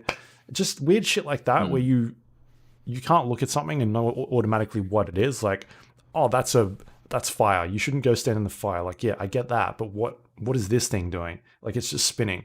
And I think that's a problem when you're trying to get, especially they're touting it very hard as an esport already. And for an average viewer to watch that and be like, I don't understand what is going on. Like, that becomes a huge problem where, you know, you just don't really get what's going on. And for somebody who's a spectator and just doesn't know what that one thing is, and then if they get to this point where they're putting characters every, couple of weeks into the game, and then all of a sudden this roster blows out to 50, 60 characters like a Rainbow Six Siege or something like that, and how many of these things are you going to have in the game that are floating weird orbs or just shit that you just don't know what it is? It just looks weird. And that's how I feel at the moment. Gameplay wise, it's excellent, but they've done the right thing where it's just the visual style of the game is not great. Again, like, I can obviously Dota has similar problems like that, but for the most part, when someone does something in that game, like, it looks like a thing that's makes sense. It's not a weird spin and floaty thing that does something strange. I'm just like, oh, okay, fair enough. Like when someone throws a spike down, I'm like, oh, that's a spike on it. Like it's got a spike, it's got to do damage. Maybe you'll stun them. Whereas in Valorant, I'm like, I don't know what that warp does, but I'm not going to touch it. Like I don't know what it's going to do, and I don't think I should sacrifice my life to figure it out. So I'm not going to go near it. Yeah. But otherwise, it seems like it's a lot of fun. I'll probably keep talking about it as long as other people get in. Like I jump in every once in a while and play like a round and then jump out. I think it's got some sort of matchmaking in there because my first game was very one-sided. I was destroying my teammates in terms of kill-death ratio, but the other team was fucking smashing us. And the second game I played was much more even. And it seemed like they were more competent. You know, people walking around instead of running everywhere, being stealthy, working as a team. So there's some sort of matchmaking going on, skill-based matchmaking, and hopefully it gets to a really good spot where I feel like I'm not playing with people that haven't played first-person shooters before. In which case, it seems like it's doing that. So yeah, I'll keep talking about Valorant as they keep adding updates because they're doing that regularly. And if anyone wants to play with me, let me know. At the moment, I'm just playing with randoms. I mean, hopefully you guys get in at some stage. Yeah, that'd be nice. Yeah. But I have no idea when it's going to work, and I'm pretty sure it's got like latency lock and stuff. Right. Pretty sure that's a big part of what the game is doing. Which, because I was watching the Chiefs players playing it. Did I mention this last week? I think maybe, I'm not sure. But I find it so difficult to work out what the fuck is going on just watching that game. Why? Like because there's things I just said. Yeah, because of everything you just said. I'm like, yeah, okay. Like I love listening to them talk about it because they've already like developed call outs and stuff like that. They had their own call outs. Yeah. There's like 3 of the Chiefs Counter-Strike players. They had their own, and they were playing with randos who apparently had their own call outs, which fantastic. So there's a bit of discussion about what the fuck they were talking about at any specific time. But yeah, it was like interesting listening to them talk through it, but working out what the fuck was going on at any point in time was so difficult. Yeah, like really, really tough. Which, yeah, obviously I don't think is a good thing necessarily. Yeah. Like I've seen weird robots in the game, and I'm like from the other team that I don't know what the fuck they are, so I just shoot them. It's just like the noise that the game has visually. You just don't know what is happening. Yeah. Yeah, and it's difficult to work out what exactly they can do about that, really, right? Because I mean, it's sort of a product of the nature of the game itself. Yeah, this like cartoony style. Yeah, and the nature of how, like you were saying, how Riot develops their visual language it just makes it really difficult sometimes to work out what the fuck is going on. Yep. Yeah. Yep. All right. Next up, we got Gears Tactics as well. That just came out today, I believe.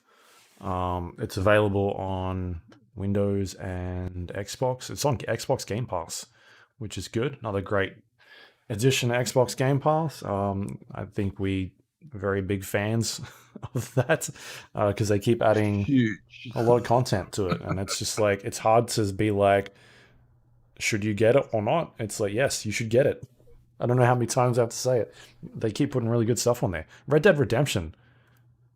Is it Red Dead Redemption that's going on there? Yeah, I think so. On Xbox only, I think. Like, it's not the PC pass, but still, like, nevertheless. Absolutely. May 7th. Yeah, that's huge. I don't know. I just, every time I see them adding games to it, especially like first party games, it's really good. I'm super excited for the future of that platform. Yeah. But yeah, Gears Tactics is now out. I've had about a week to play it. It is I don't know. It's very much based off like the XCOM style / Fallout old school tactical games. But it's a bit more limited in terms of its scope. Like it's not doing any of the weird building your bases and managing like your forces out of the actual tactical side of the game.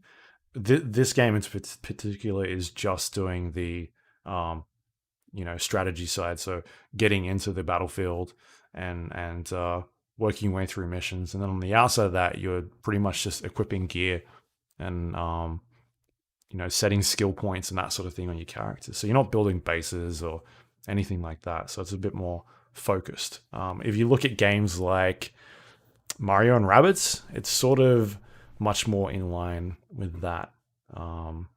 So yeah. Yeah. Sounds like you had less of an enjoyable time with this one, because I've been playing it and I've had a lot of fun with it. I just like I was saying before, I just don't understand why it exists, right? Like, I don't know who this game is for. Mm-hmm. Is it for people who thought Mario vs. Rabbids was too fucking baby-ish or something? Right? Is that it? Like, Mario and Rabbids is excellent. Yeah, right? Like, pretty sure everyone loved Mario Rabbids. It's like, everyone who played it. I think it was just a pretty great game. So it's just, I don't know, it just strikes me as a little odd. But you were suggesting, why isn't it in Halo? And I didn't suggest that. I think Nate suggested. Okay. Like, I was more like, I think I prompted that suggestion, but I think I was like, I'm just talking about like, why is it in the Gears universe? Because it seems like the main draw of this game is expanding the Gears universe, but I don't think it's that deep storytelling experience. I don't know that it warrants that much world building. Right, because it's a prequel, right? It's set before the events of what are they calling it now? Just Gears? I guess. Yeah. Right. And yeah, I don't know, man. Like, I just don't know if I need to get the full scoop on what these characters were up to before the events of the main series. I just don't care that much. I don't find them that interesting as characters. I don't find them like, I don't find the world that interesting. And so, yeah, taking me through that experience, I just don't know if it really adds all that much that makes it worth playing, right? Sure. Especially, and so, like, when I look at what I want out of a fucking Gears game, what does Gears Tactics do that I want out of a Gears game? Nothing. Like, nothing at all. I guess some gory kills, but even then, it's sort of wound back. I do think they did a phenomenal job of basically just like scrolling out on a third-person shooter experience. I like. Don't get me wrong. There is stuff to love in Gears Tactics. I just don't know why it exists. Well, they took a cover-based shooter and made it a cover-based tactical game, right? Tactical games are basically like, cover-based shooters. Yeah, right. Like, it's, which is crazy to me, because I felt like the best thing about the Gears series, right? The reason I played Gears and the reason I feel like a lot of people play Gears is twofold. One, right? Fantastic shooting. It's always had fantastic shooting. Every gun feels different, but it feels like it has a punch. It has a different punch. It's something that you pick up a new gun, and even if you're pretty sure it's going to be a piece of shit, like you pick up some fucking garbage ass pistol, you're like, yeah, but I want to see how it works. And even if it is objectively worse than every other gun you could be using, it still feels like a good gun, right? They do active guns reloading. so fun. Yeah, you've got active reloading, so even when you're fucking reloading, you feel like there's still something to be fucking concentrating on. Like there's so much going on in a game of Gears that makes it feel worth playing. And the second thing is co-op, right? Which obviously Gears Tactics doesn't have, even though if any game they should have tried, it's this one. And it's so weird that I have played. I feel like I played a game that did it. We'll talk about it next in for the King. I just don't. So if it doesn't have co-op and it doesn't have good shooting, why does Gears Tactics exist for like people who want more of Gears story building? I guess because it doesn't really do the XCOM things very well either, right? Like I think you'd actively have to try to fuck up the basics of a tactical cover-based game. Right, you'd have to be putting in effort to fuck that shit up. But like, yeah, outside of nailing what I think is a automatic on base, it doesn't do other XCOM things very well. There's like the skill trees for characters are all pretty uninspiring. Like they're very hard to wrap your head around. Right, like it's some Path of Exile shit where you're like, what am I getting? Like, so I go down this one, and what am I building towards? And no, I do this instead, and it goes in 4 directions, and you've got no idea why you'd be building in any specific direction. But like, all you know is in the moment that upgrade you just got is kind of shit. It doesn't really do that much. Yeah. You're like, oh, but the thing is, you end up being in the actual battlefield, and you've got 4 characters on the battlefield, and you look at your abilities or the passives, right? And you're like, shit, all right, this person's got 8 passives on them, and you sit there and you read them all, and you're like, all right, now what's the next character got? And it's this thing of like, you've got 10 characters back in your barracks, and then like trying to learn and memorize all these. It's so like hard to figure out exactly what you've got and how you should be using them, because it's just a dump of text and it just doesn't display them very well. Like, it's cool that there's a lot of stuff there, but it's just so like high level. There's so much going on. Yeah, exactly, right? And you're like, oh, okay, well, I guess. Like, I get why it is as well, seems to be as deep as it is, because otherwise people will be like, you know, like XCOM games have like a full fucking base and shit. Like, what the fuck is this? But at the same time, you're like, this is like sort of deep in all the wrong ways.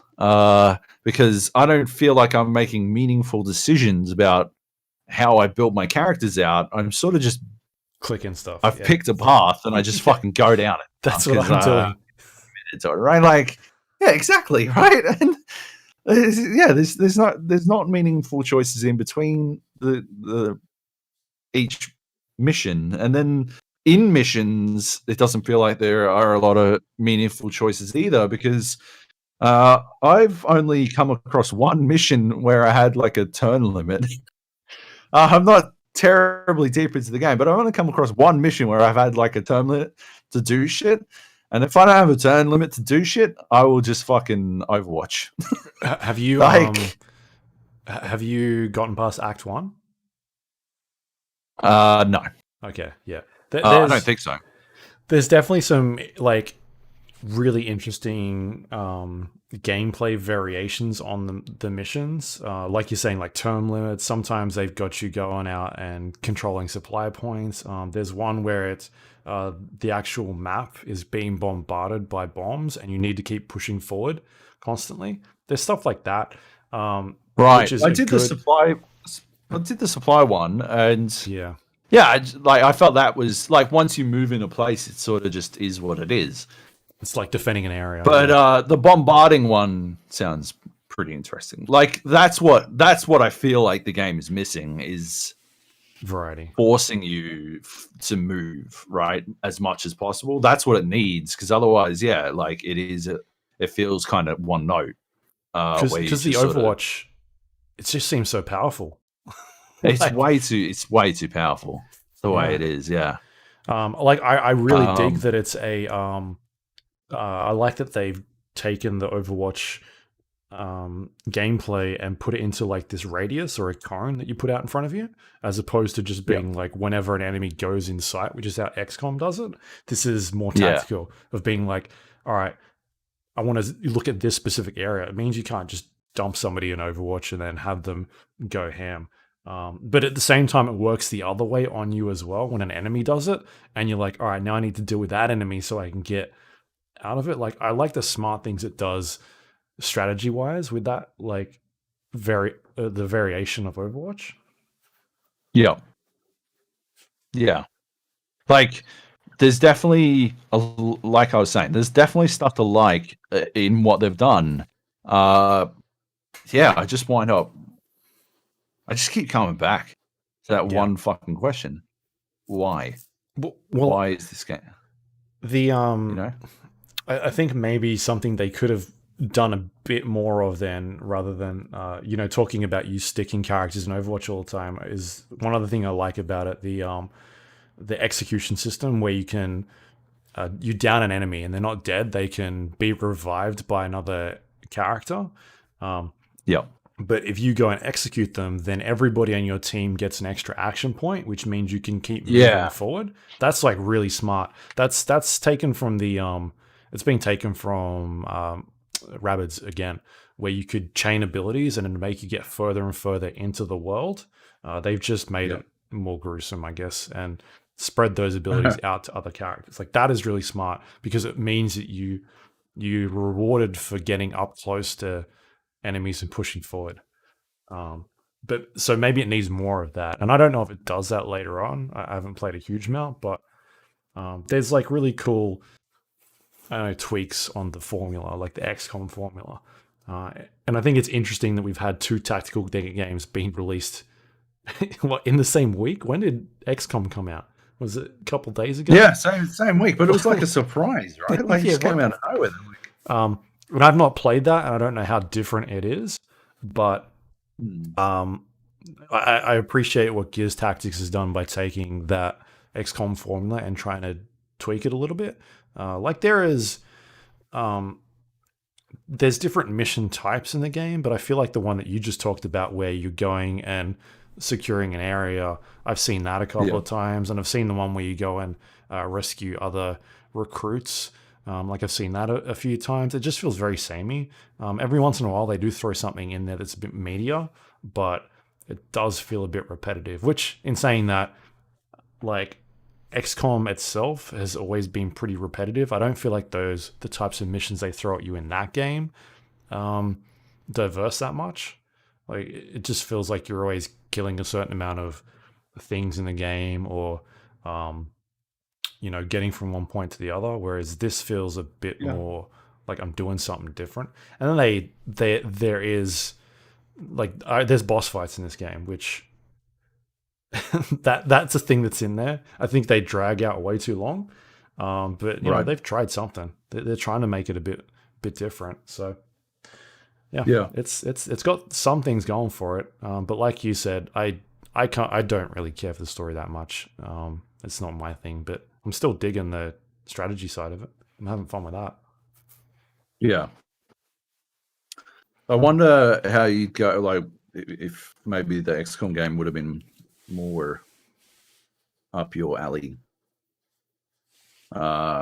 Because, like, it seems it's apparently very XCOM, but like a solid twist. What's it called again? XCOM Chimera Squad. You get to play as the enemies, Chimera right? Squad, yeah. You play as aliens. And apparently, but it builds on on the system of XCOM in a very different way. I wonder if that would have been, I don't know, worth checking. Yeah, maybe. Yeah. Anyway, I'll keep talking about it next week because I'm still playing it. So it's my break game between VR when I shouldn't be playing VR for 5 hours straight. Yeah, nice. All right, what's the last game we got here? For the King. Yep. Is a game that came out on the Epic Game Store, or I think it's been out on Steam for a little while. I'm pretty sure it was kickstarted, but it came out on the Epic Game Store, and it was available for free over the course of the weekend, and so people could jump on and play it. I don't know if it's still free, or if it was like a free weekend or free to own forever or what. But anyway, whatever it was, I jumped in to play it with Dr. E3 Money and former podcast host Heathy Goofball Antics Dixon, who recently fractured his skull in a manner he doesn't know of. Like, he doesn't know how he fractured his skull. Anyway, it is the most classic Heath story because he explained it by telling us about how he drank some juice or some shit. He's been on the disinfectant, has he? He's injecting some Clorox. It's still so playing with. Sweet. Well, it's. I think it's worth. I absolutely think it's worth getting. For that price, I think it'd be worth buying. It is. We played it for 19 hours over the course of 3 days, 3 or 4 days maybe actually. We went all the way down the rabbit hole with it. It's a 3-player max, which is a bummer. I think if it was 4 players, it'd be fucking amazing, but it's 3-player max. RPG, I guess, multiplayer RPG that has a real board game feel to it. You pick a character and you put on this overworld, and you unveil, as you move around, you unveil more of the overworld, and you get into fights, you go into dungeons, and the basic premise is the king has been killed and you're trying to work out who killed the you're one of the heroes of the realm. It's nothing too deep, nothing too complicated. It's just basically a board game. It reminds me a lot of Gloomhaven, because it's a dungeon crawler with a lot of board game mechanics. You collect loot, you move there are dice rolls to determine how far you can move, and dice rolls to determine combat success and all this kind of stuff. So basically what happens is you pick your character, you go into the overworld, and then you move around and you get into fights, and you're given objectives, you're given places to go to this dungeon or go fight this monster or whatever. And as you move around, you the player character gets to determine the actions of your player character only. Sorry, the player gets to determine the actions of the player character only, and the other people that you're playing with determine the actions of the other characters. And this is something that we used to do sort of manually, and something I actually suggested doing using a program called Parsec, which we've talked about before on this podcast, but using a program called Parsec to play Gears Tactics co-op, right? I figured what we could do is use Parsec. I would Parsec into we could Parsec into Nate's game, and we would all just assume the decision making of one of the characters, and we would play through the game that way. I think that would be a very interesting way to play Gears Tactics, and I think it's something that, if they had done, would have given Gears Tactics a bit more Gears flavor, because you could play a co-op, right? I don't know how long every character stays with you, but you could always, that's like, if it was built from the ground up with that in mind, it's something that you can manage from a development standpoint. Anyway, it's like, because the combat is done in a way that is, it was turn-based combat.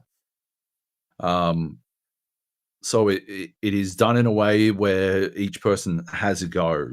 The whole, like, even the movement is turn-based and stuff like that. But because of the way the combat works, I think it immediately, the analog to Gears Tactics was very fresh in my mind. I was like, holy shit, this is exactly what Gears should have done.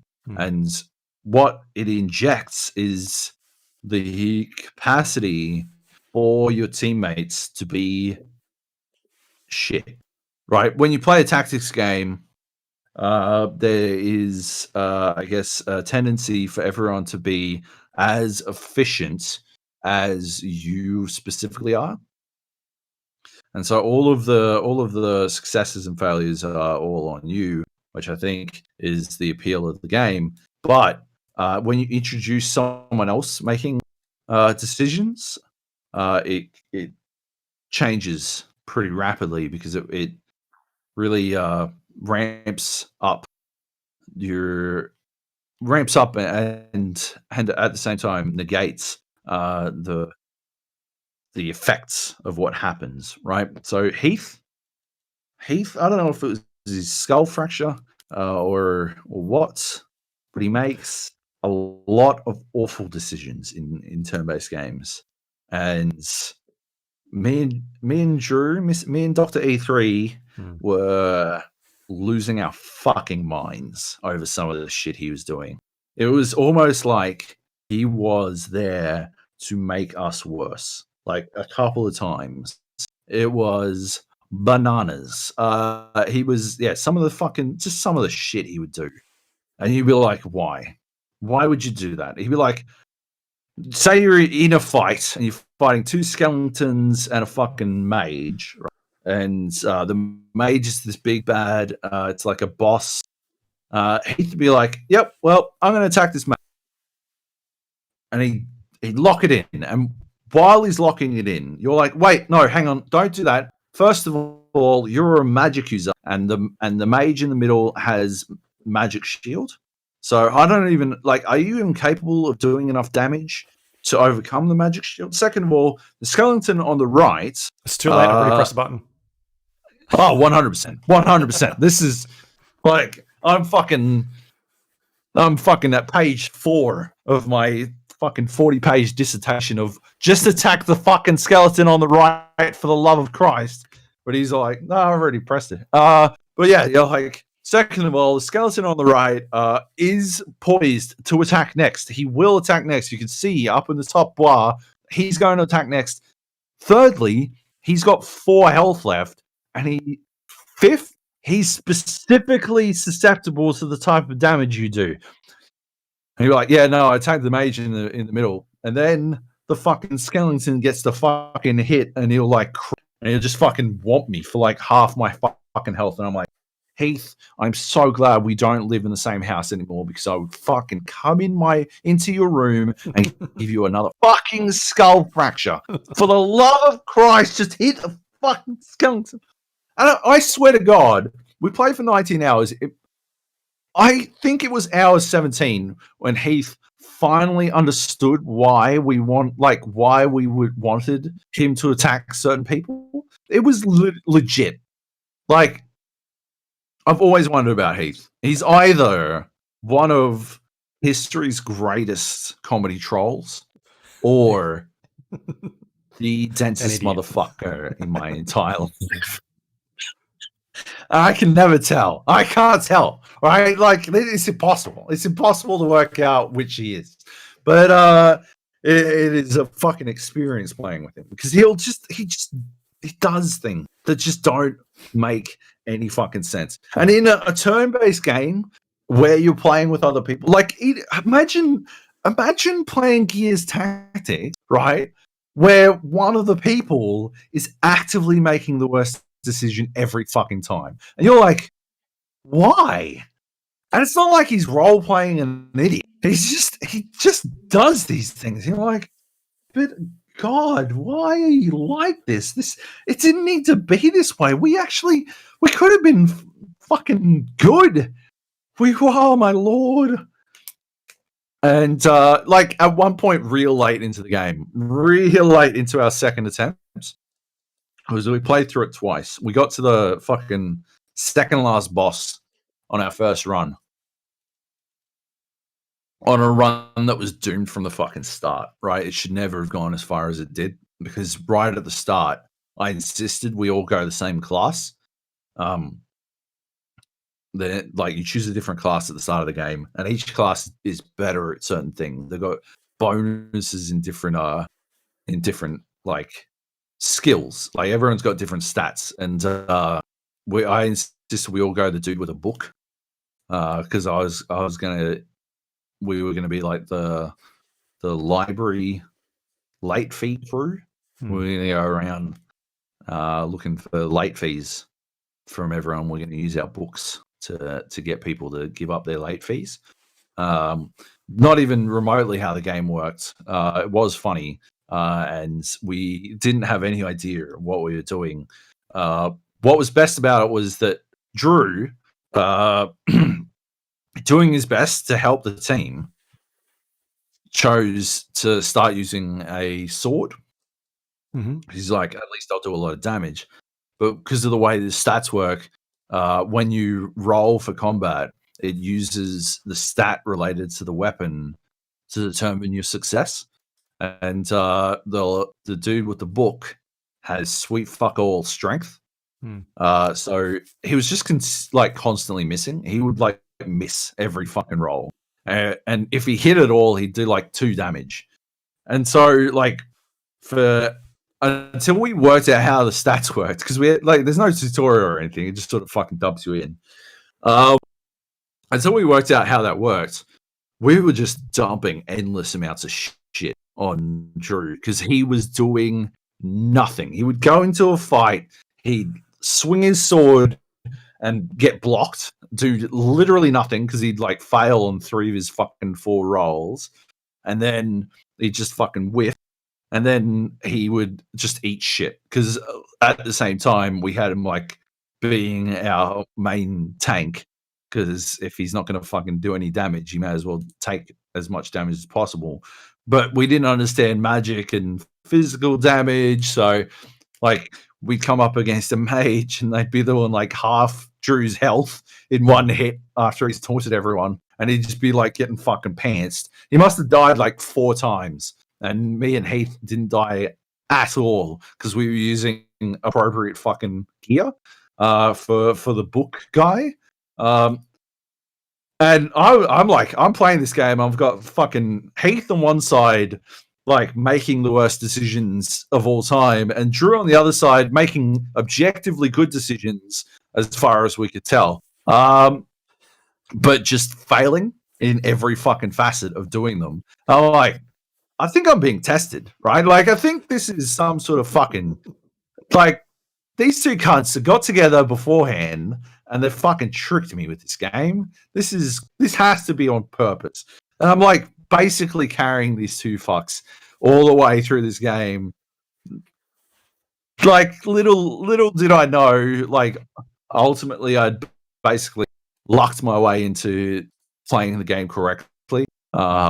By sticking with using a book as much as possible. But yeah, didn't know any better. We got to the second last boss. We should not have gotten that far at all. On the second run, we're just about to go to the last boss. And Heath lands the fucking... You take an airship to the last boss. He lands the airship. Oh, sorry, I landed the airship to go grab... We needed as many heals as we could get, basically. If we were to survive until the last boss, we needed every single fucking heal we could buy. And I mean, literally, we traveled across the entire map to get as many fucking, like, to buy as many heals as we could. Because you just get fucking pantsed. The last dungeon is a full-blown boss rush where you just fight boss after boss after boss, and like each one shits on you hardcore.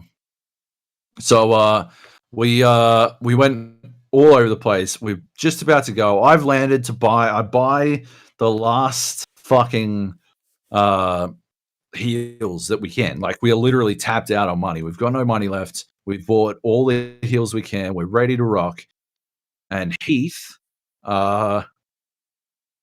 fucking runs over 2 curses. Like, just, it's his turn and he runs over curses. And I can't understand it. We don't have the money to uncurse him. Like, you got to go to a town. You can use items, right? I had to give him my one negate curse item so that he could negate the curse, because he just fucking ran over a bunch of curses. They've got, like, certain tiles have different things on them. Some tiles have poison.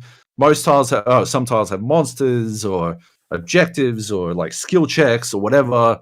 These tiles, there were like 3 in a row that had fucking curses on them, and Heath ran over all fucking 3. And it was the most staggering shit I've ever fucking witnessed in my life. I don't know. I just don't know. I don't know why he fucking did it. Anyway, he did. And it was infuriating. Anyway, that was just before we went into the last boss fight. We did succeed on our second run. I won't spoil it, but it is a unbelievably unsatisfying fucking ending for a game.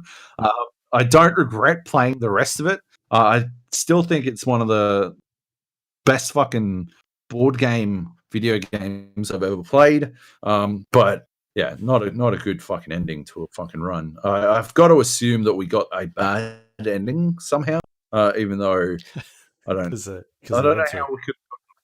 But yeah, basically, the 2 of them, I was the fucking MVP in this shit. I was LeBron James carrying the fucking, just popping the fucking Cavaliers in his fucking papoose and going ham, putting on the fucking finals performance of a lifetime, trying to get these motherfuckers through the end. I did not die, except in the first game when obviously we all died. That's when I died.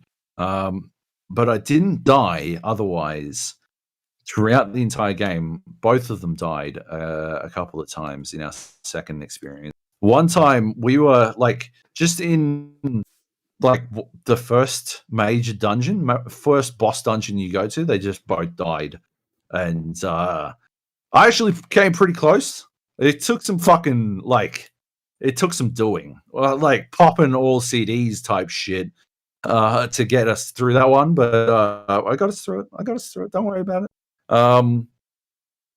And by the end of the game, there was no chance that I was going to die. I actually probably could have fucking finished the game on my lonesome. My dude was chonky. He had max speed and max awareness. My awareness is basically dexterity in this game. It powers up your bows, that type of shit.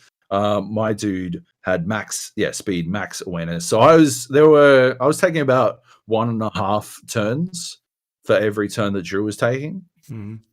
Drew was hitting super fucking hard, but once he'd taken 2 turns, I had taken 3. And so, like, the utility you have when you're taking 3 turns compared to just 2 is huge, because you can do other things. You can, like, the ability to like stun or like all this kind of stuff. The only problem was that Drew was using this weapon that would like negate all of the enemies' resistances, which was fucking amazing. But invariably, I would have gone twice before he actually got to use it. And so, like, half the time, by the time he would go, I had already gone, and it was useless. It wasn't useless, but it wasn't as useful as it could have been if he'd been faster. But like, that's just the nature of building the characters. You got to like really focus on certain things, and what he was focusing on was utterly necessary. Like he was focusing on building his strength. I think he had max strength and maybe nearly like just shy of max vitality by the end of it. Heath was playing a guy who plays a guitar, and so he had max talent, which I guess was a unique experience for him. Yeah, because he doesn't have that in real life. Poor old Heath. He's copping a beating in this podcast. He's not even here to defend himself. It's a bit rough, and he's got a skull fracture. We're going in on him. It's some shitty stuff. No, it was like pretty wild. We forced him into a support role that I think that really suited him because it meant that, like, if he was doing support things, he wasn't attacking the wrong fucking enemy, which was good. Mm-hmm. But yeah, he had this lute, a guitar that would do, heal the entire party and that kind of stuff, which worked out really well for us in the end because it meant that we were able to stay alive, basically. Like when I say I never died, and I probably could have done it on my own, I would have needed to have all of the heals, and I would have been healing myself where in circumstances where Heath had simply used a party heal instead, which, obviously, if I'm alone, we don't need to heal a party. We just heal one person, so it's not that big a deal, but yeah, it would have been complicated, complex for me to have done it on my own. I'm also being facetious. I don't think I could have done it on my own. It was fun. It was like a really fun game, and like I said, like a board game, basically. I think the biggest criticism I have about it, except for the ending being shit, is that it felt like, actually, bigger than the ending being shit. My game wasn't crashing at all, but Drew's game must have crashed, I don't know, a dozen times. Like, seriously, a dozen times. No exaggeration. And when Drew's game crashed, it would take us all out. Right. It would boot us all out of the game. I think it was losing sync, or maybe he was party like hosting the game or whatever. I don't know, but it would just boot us all out, and we couldn't fucking. It was like saving at the start of every turn, so it wasn't that big a setback. Sure. And there was even one circumstance where a save actually helped because I got better rolls for the next time. The next time I went in, but yeah. By and large, that was annoying as fuck. And I believe it was taking down his entire computer, or like half the time it was taking down his entire computer when it crashed. So I very much appreciate Drew's persistence because twice. I think a game gets to take down my entire computer twice before I stop playing it. Yeah. Anyway. Yeah. Well, I would say there was something else that was bugging the fuck out of me, right? Like, the worst thing about the game, apart from the bad ending and the constant crashing, it wasn't even constant. He's not. He's separate to the game. It wasn't even constantly crashing. It would just do like it'd have these spats where it just crashed like 3 times in a row or some shit. Yeah, and you'd just sort of be like, oh, okay, well, fine. And then it'd be fine for like 4 hours. That was the thing, right? Like if. It felt like a game you had to play in these giant runs. It's not a game you could just sort of dip in and play half an hour of. You had to play it for a couple of hours because it felt like when we'd come back, it took a couple of turns to work out what the fuck we were about again. And yeah, so you'd lose some efficiency playing the way we did. Or just when you came back from a session away, I guess. But yeah, that's about it. Otherwise, killer game. Absolutely worth checking out. I don't know if you can play couch co-op, but if you can, it'd be one hell of a game to play with like your wife or whatever. Just sit on the couch and play together. Or husband, of course. A partner. Whatever. Significant other, brother, mother, father, whatever, sister, I suppose. Dog. Yeah, no, definitely worth checking out. In that it is free. Cool. Yeah, it is right now. I think by the time people hear this, it might not be. It'll be $20. But otherwise, sweet. There you go. That's called For the King. Let's blast through this news really quickly and get the fuck out of here. And we got one question, I believe. One question. No, it's too late. But I really want to eat lunch. First up, there is a next generation Assassin's Creed title coming this year called Valhalla, being developed by Ubisoft Montreal, co-developed by 14 other studios, which is pretty nuts. What? Yeah. What? Yeah, seriously? There's 15 studios on this game. Good lord. So this was teased by Ubisoft and Boss Logic overnight, and this morning they released a 8-hour sort of like him making a big artwork piece for it, which was the announcement of the game, I guess. So once that finished, it kind of splashed up and said Assassin's Creed Valhalla trailer coming tomorrow. So within the next 24 hours, people will be able to see what this thing looks like, I guess. Are you excited for Assassin's Creed Vikings? Because I am. I mean, yeah, fuck yeah. Like, I think the only thing that I'd want from it is that it not be... I felt like Odyssey was the last one, yeah, too big. Like it felt directionless, I guess, at the end of the day. Too much for me, too much game for me to handle. Yeah, that was my problem with Odyssey. And like as problems go, that's a pretty fucking nice problem to have. That's a pretty awesome issue. So yeah, that's I think the only thing that I hope they watch out for is if there are 14 studios working on this game. Yeah. I hope they make sure it is a tightly directed experience, not some sort of fucking insane broad effort. Yeah. Like it sounds like there was maybe 10 on Odyssey, working on Odyssey. And those last couple of games have been pretty good. Like they're on a good track record between Odyssey and what was one before that? So one in Egypt, right? Origins. Starts with Origins. Yeah.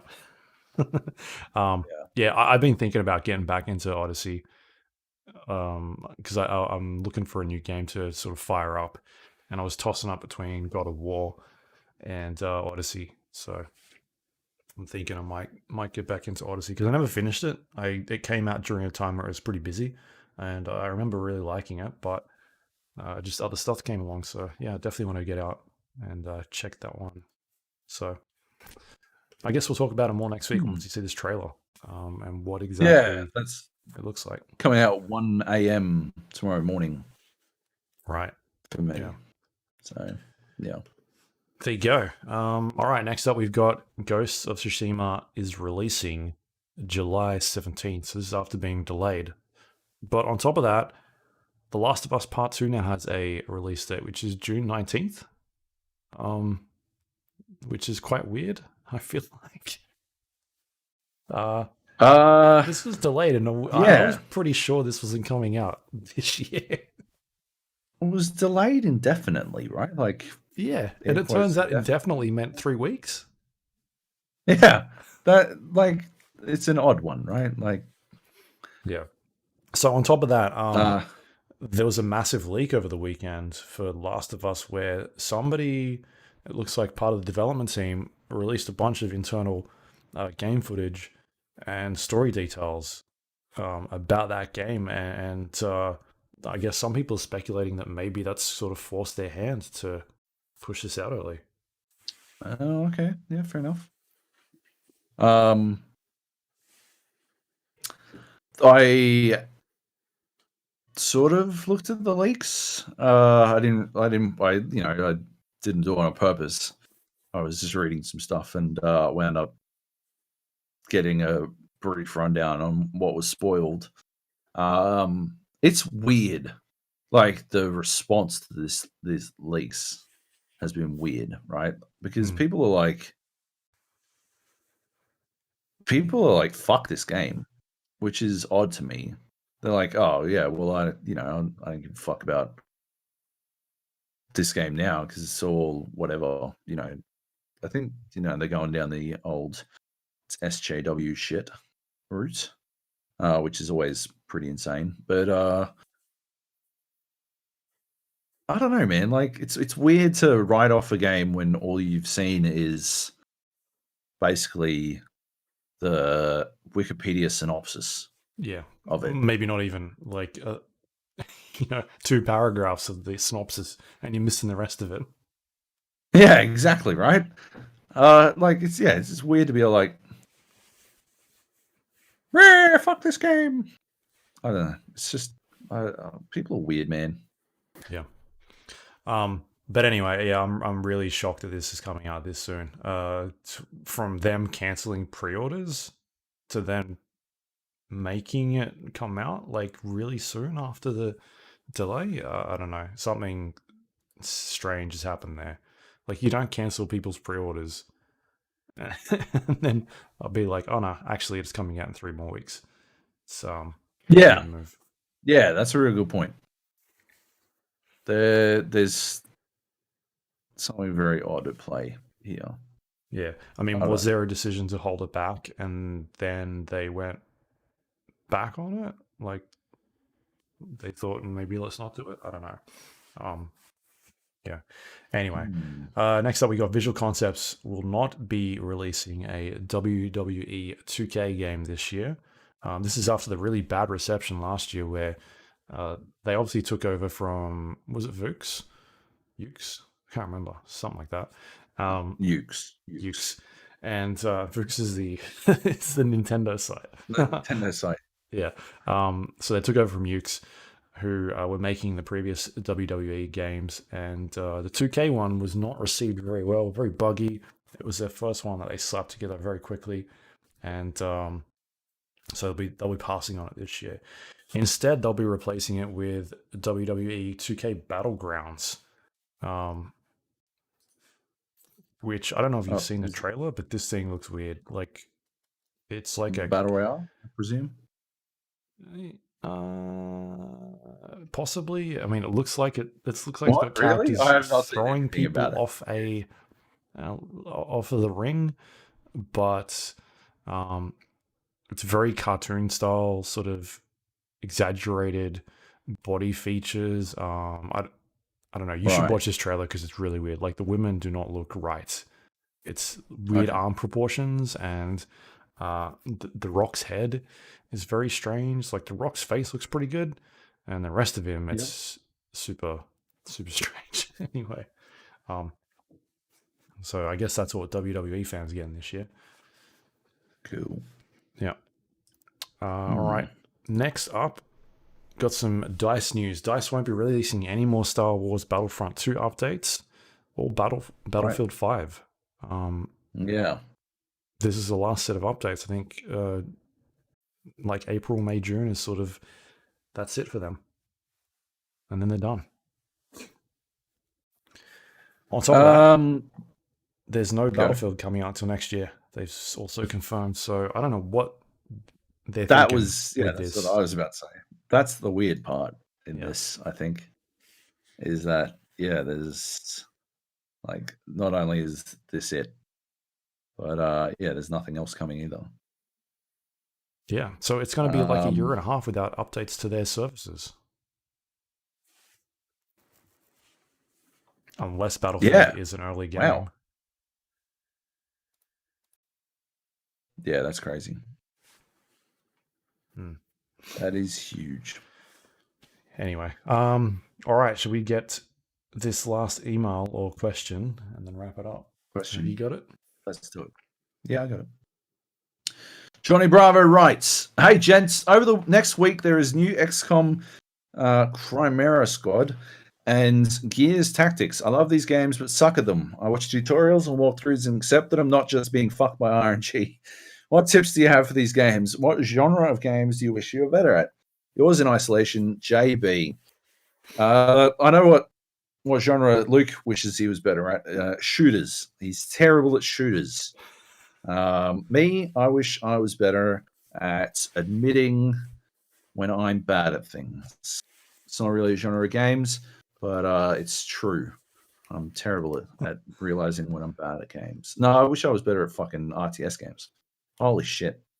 I love RTS games, and I'm so fucking garbage at them. I just like I don't know. I can't if I'm being whomped at a game by Gerald, the guy who shot an RPG into Nate's back for literally no reason and made us quit Blackout. Yeah. That's when I know something's going wrong. Yeah. Yeah. Any tips on how to be better at XCOM style games? Gears Tactics is a really good thing where it's got like a tactical mode which you can enable, and that shows you like the RNG elements of the game, being like, oh, here is why your shot chance is only a 65%, and as opposed to 100%.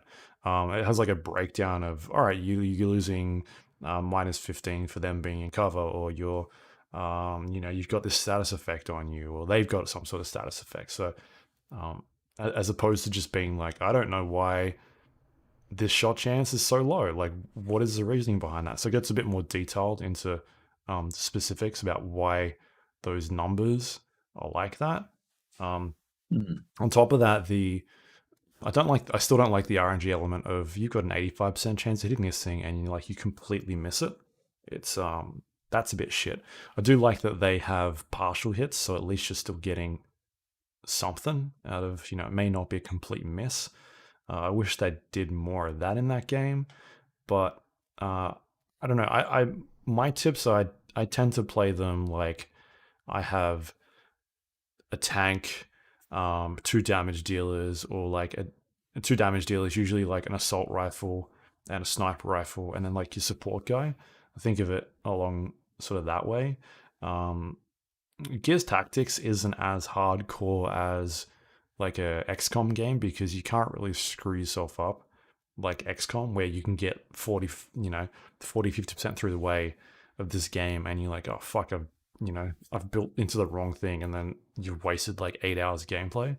Like Gears is, from what I can see so far, it's not like that. So if you want something that's a bit less hardcore, I'd probably go for Gears Tactics. But it's saying that I've not played Chimera Squad. I don't know how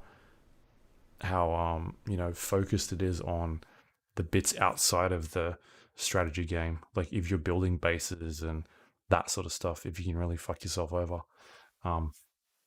So I don't know, I'm not a huge tactics dork, so I don't really have some super ridiculous tips for people out there.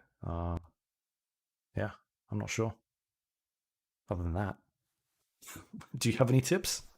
Yeah, I'm not sure. Okay, well, I guess my internet troubles have complicated things, but JB, if I had a tip, the best thing that ever happened, the best way that I ever learned to revolutionize how I play tactics games is you move in stages. So you don't want to, like, the biggest mistake I see people making in Gears games.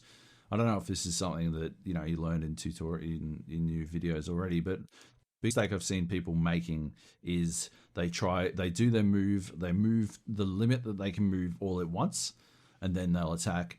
When the best way you can fucking ramp up your Gears game, your tactics game, XCOM game, is to move and then work out what you're capable of from a shooting perspective, and then move again. Move in stages, and yeah, you'll wildly change the landscape of how you play, because it allows you to, like, obviously you still want to move in cover at all times, but it allows you to analyze the battlefield from a multitude of stages, like from a multiple of perspectives. And yeah, it's a huge difference. It makes a huge difference. So that's probably my biggest, I guess, advice. moving is way more important than shooting, because there's no moving is guaranteed, and there's always a bit of RNG to your shooting. So movement is, it's like a fucking battle royale game, right? Positioning. But yeah, too often I think people think of positioning as this one and done thing. You move in one go. You make your move, or you always move and then you always shoot. And it doesn't have to be that way. And you can really change how you play if you change that. Anyway, this I'm gonna end there. I guess I've been disconnected from Luke, so I can't hear him anymore. But I will quickly say thank you so much to all our patrons. Thank you so much to everyone who's listening, who listens every week. Or if you're a new listener, thanks for listening. Just fucking thanks. And thanks for bearing with us during what is obviously a goofy fucking time with extra challenges. And we will catch you next week, hopefully back to what is the new normal. And thanks to Luke as well. Anyway, and one other thing, I had a really good fucking suggestion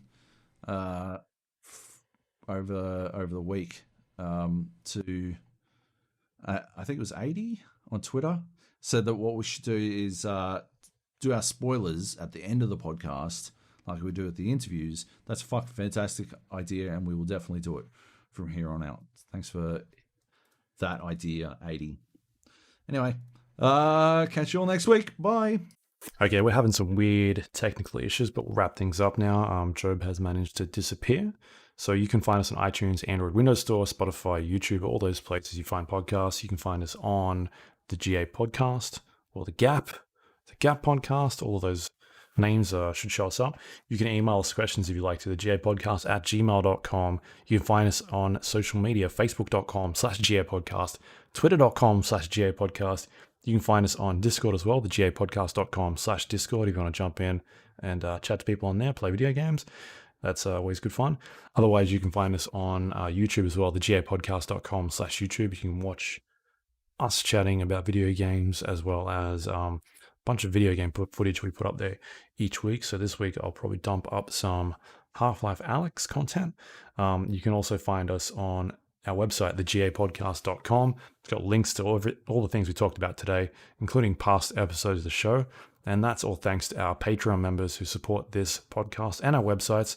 If you'd like to go to patreon.com/GAPodcast, you can do that and help support this show. We appreciate everyone that does that every month.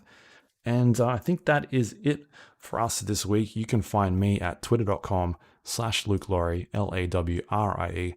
You can find Joab at twitter.com/JobyJojo. And that is it for us this week. We're back next week talking about probably more VR stuff. And then whatever else Joab's been playing. So until then, see you later.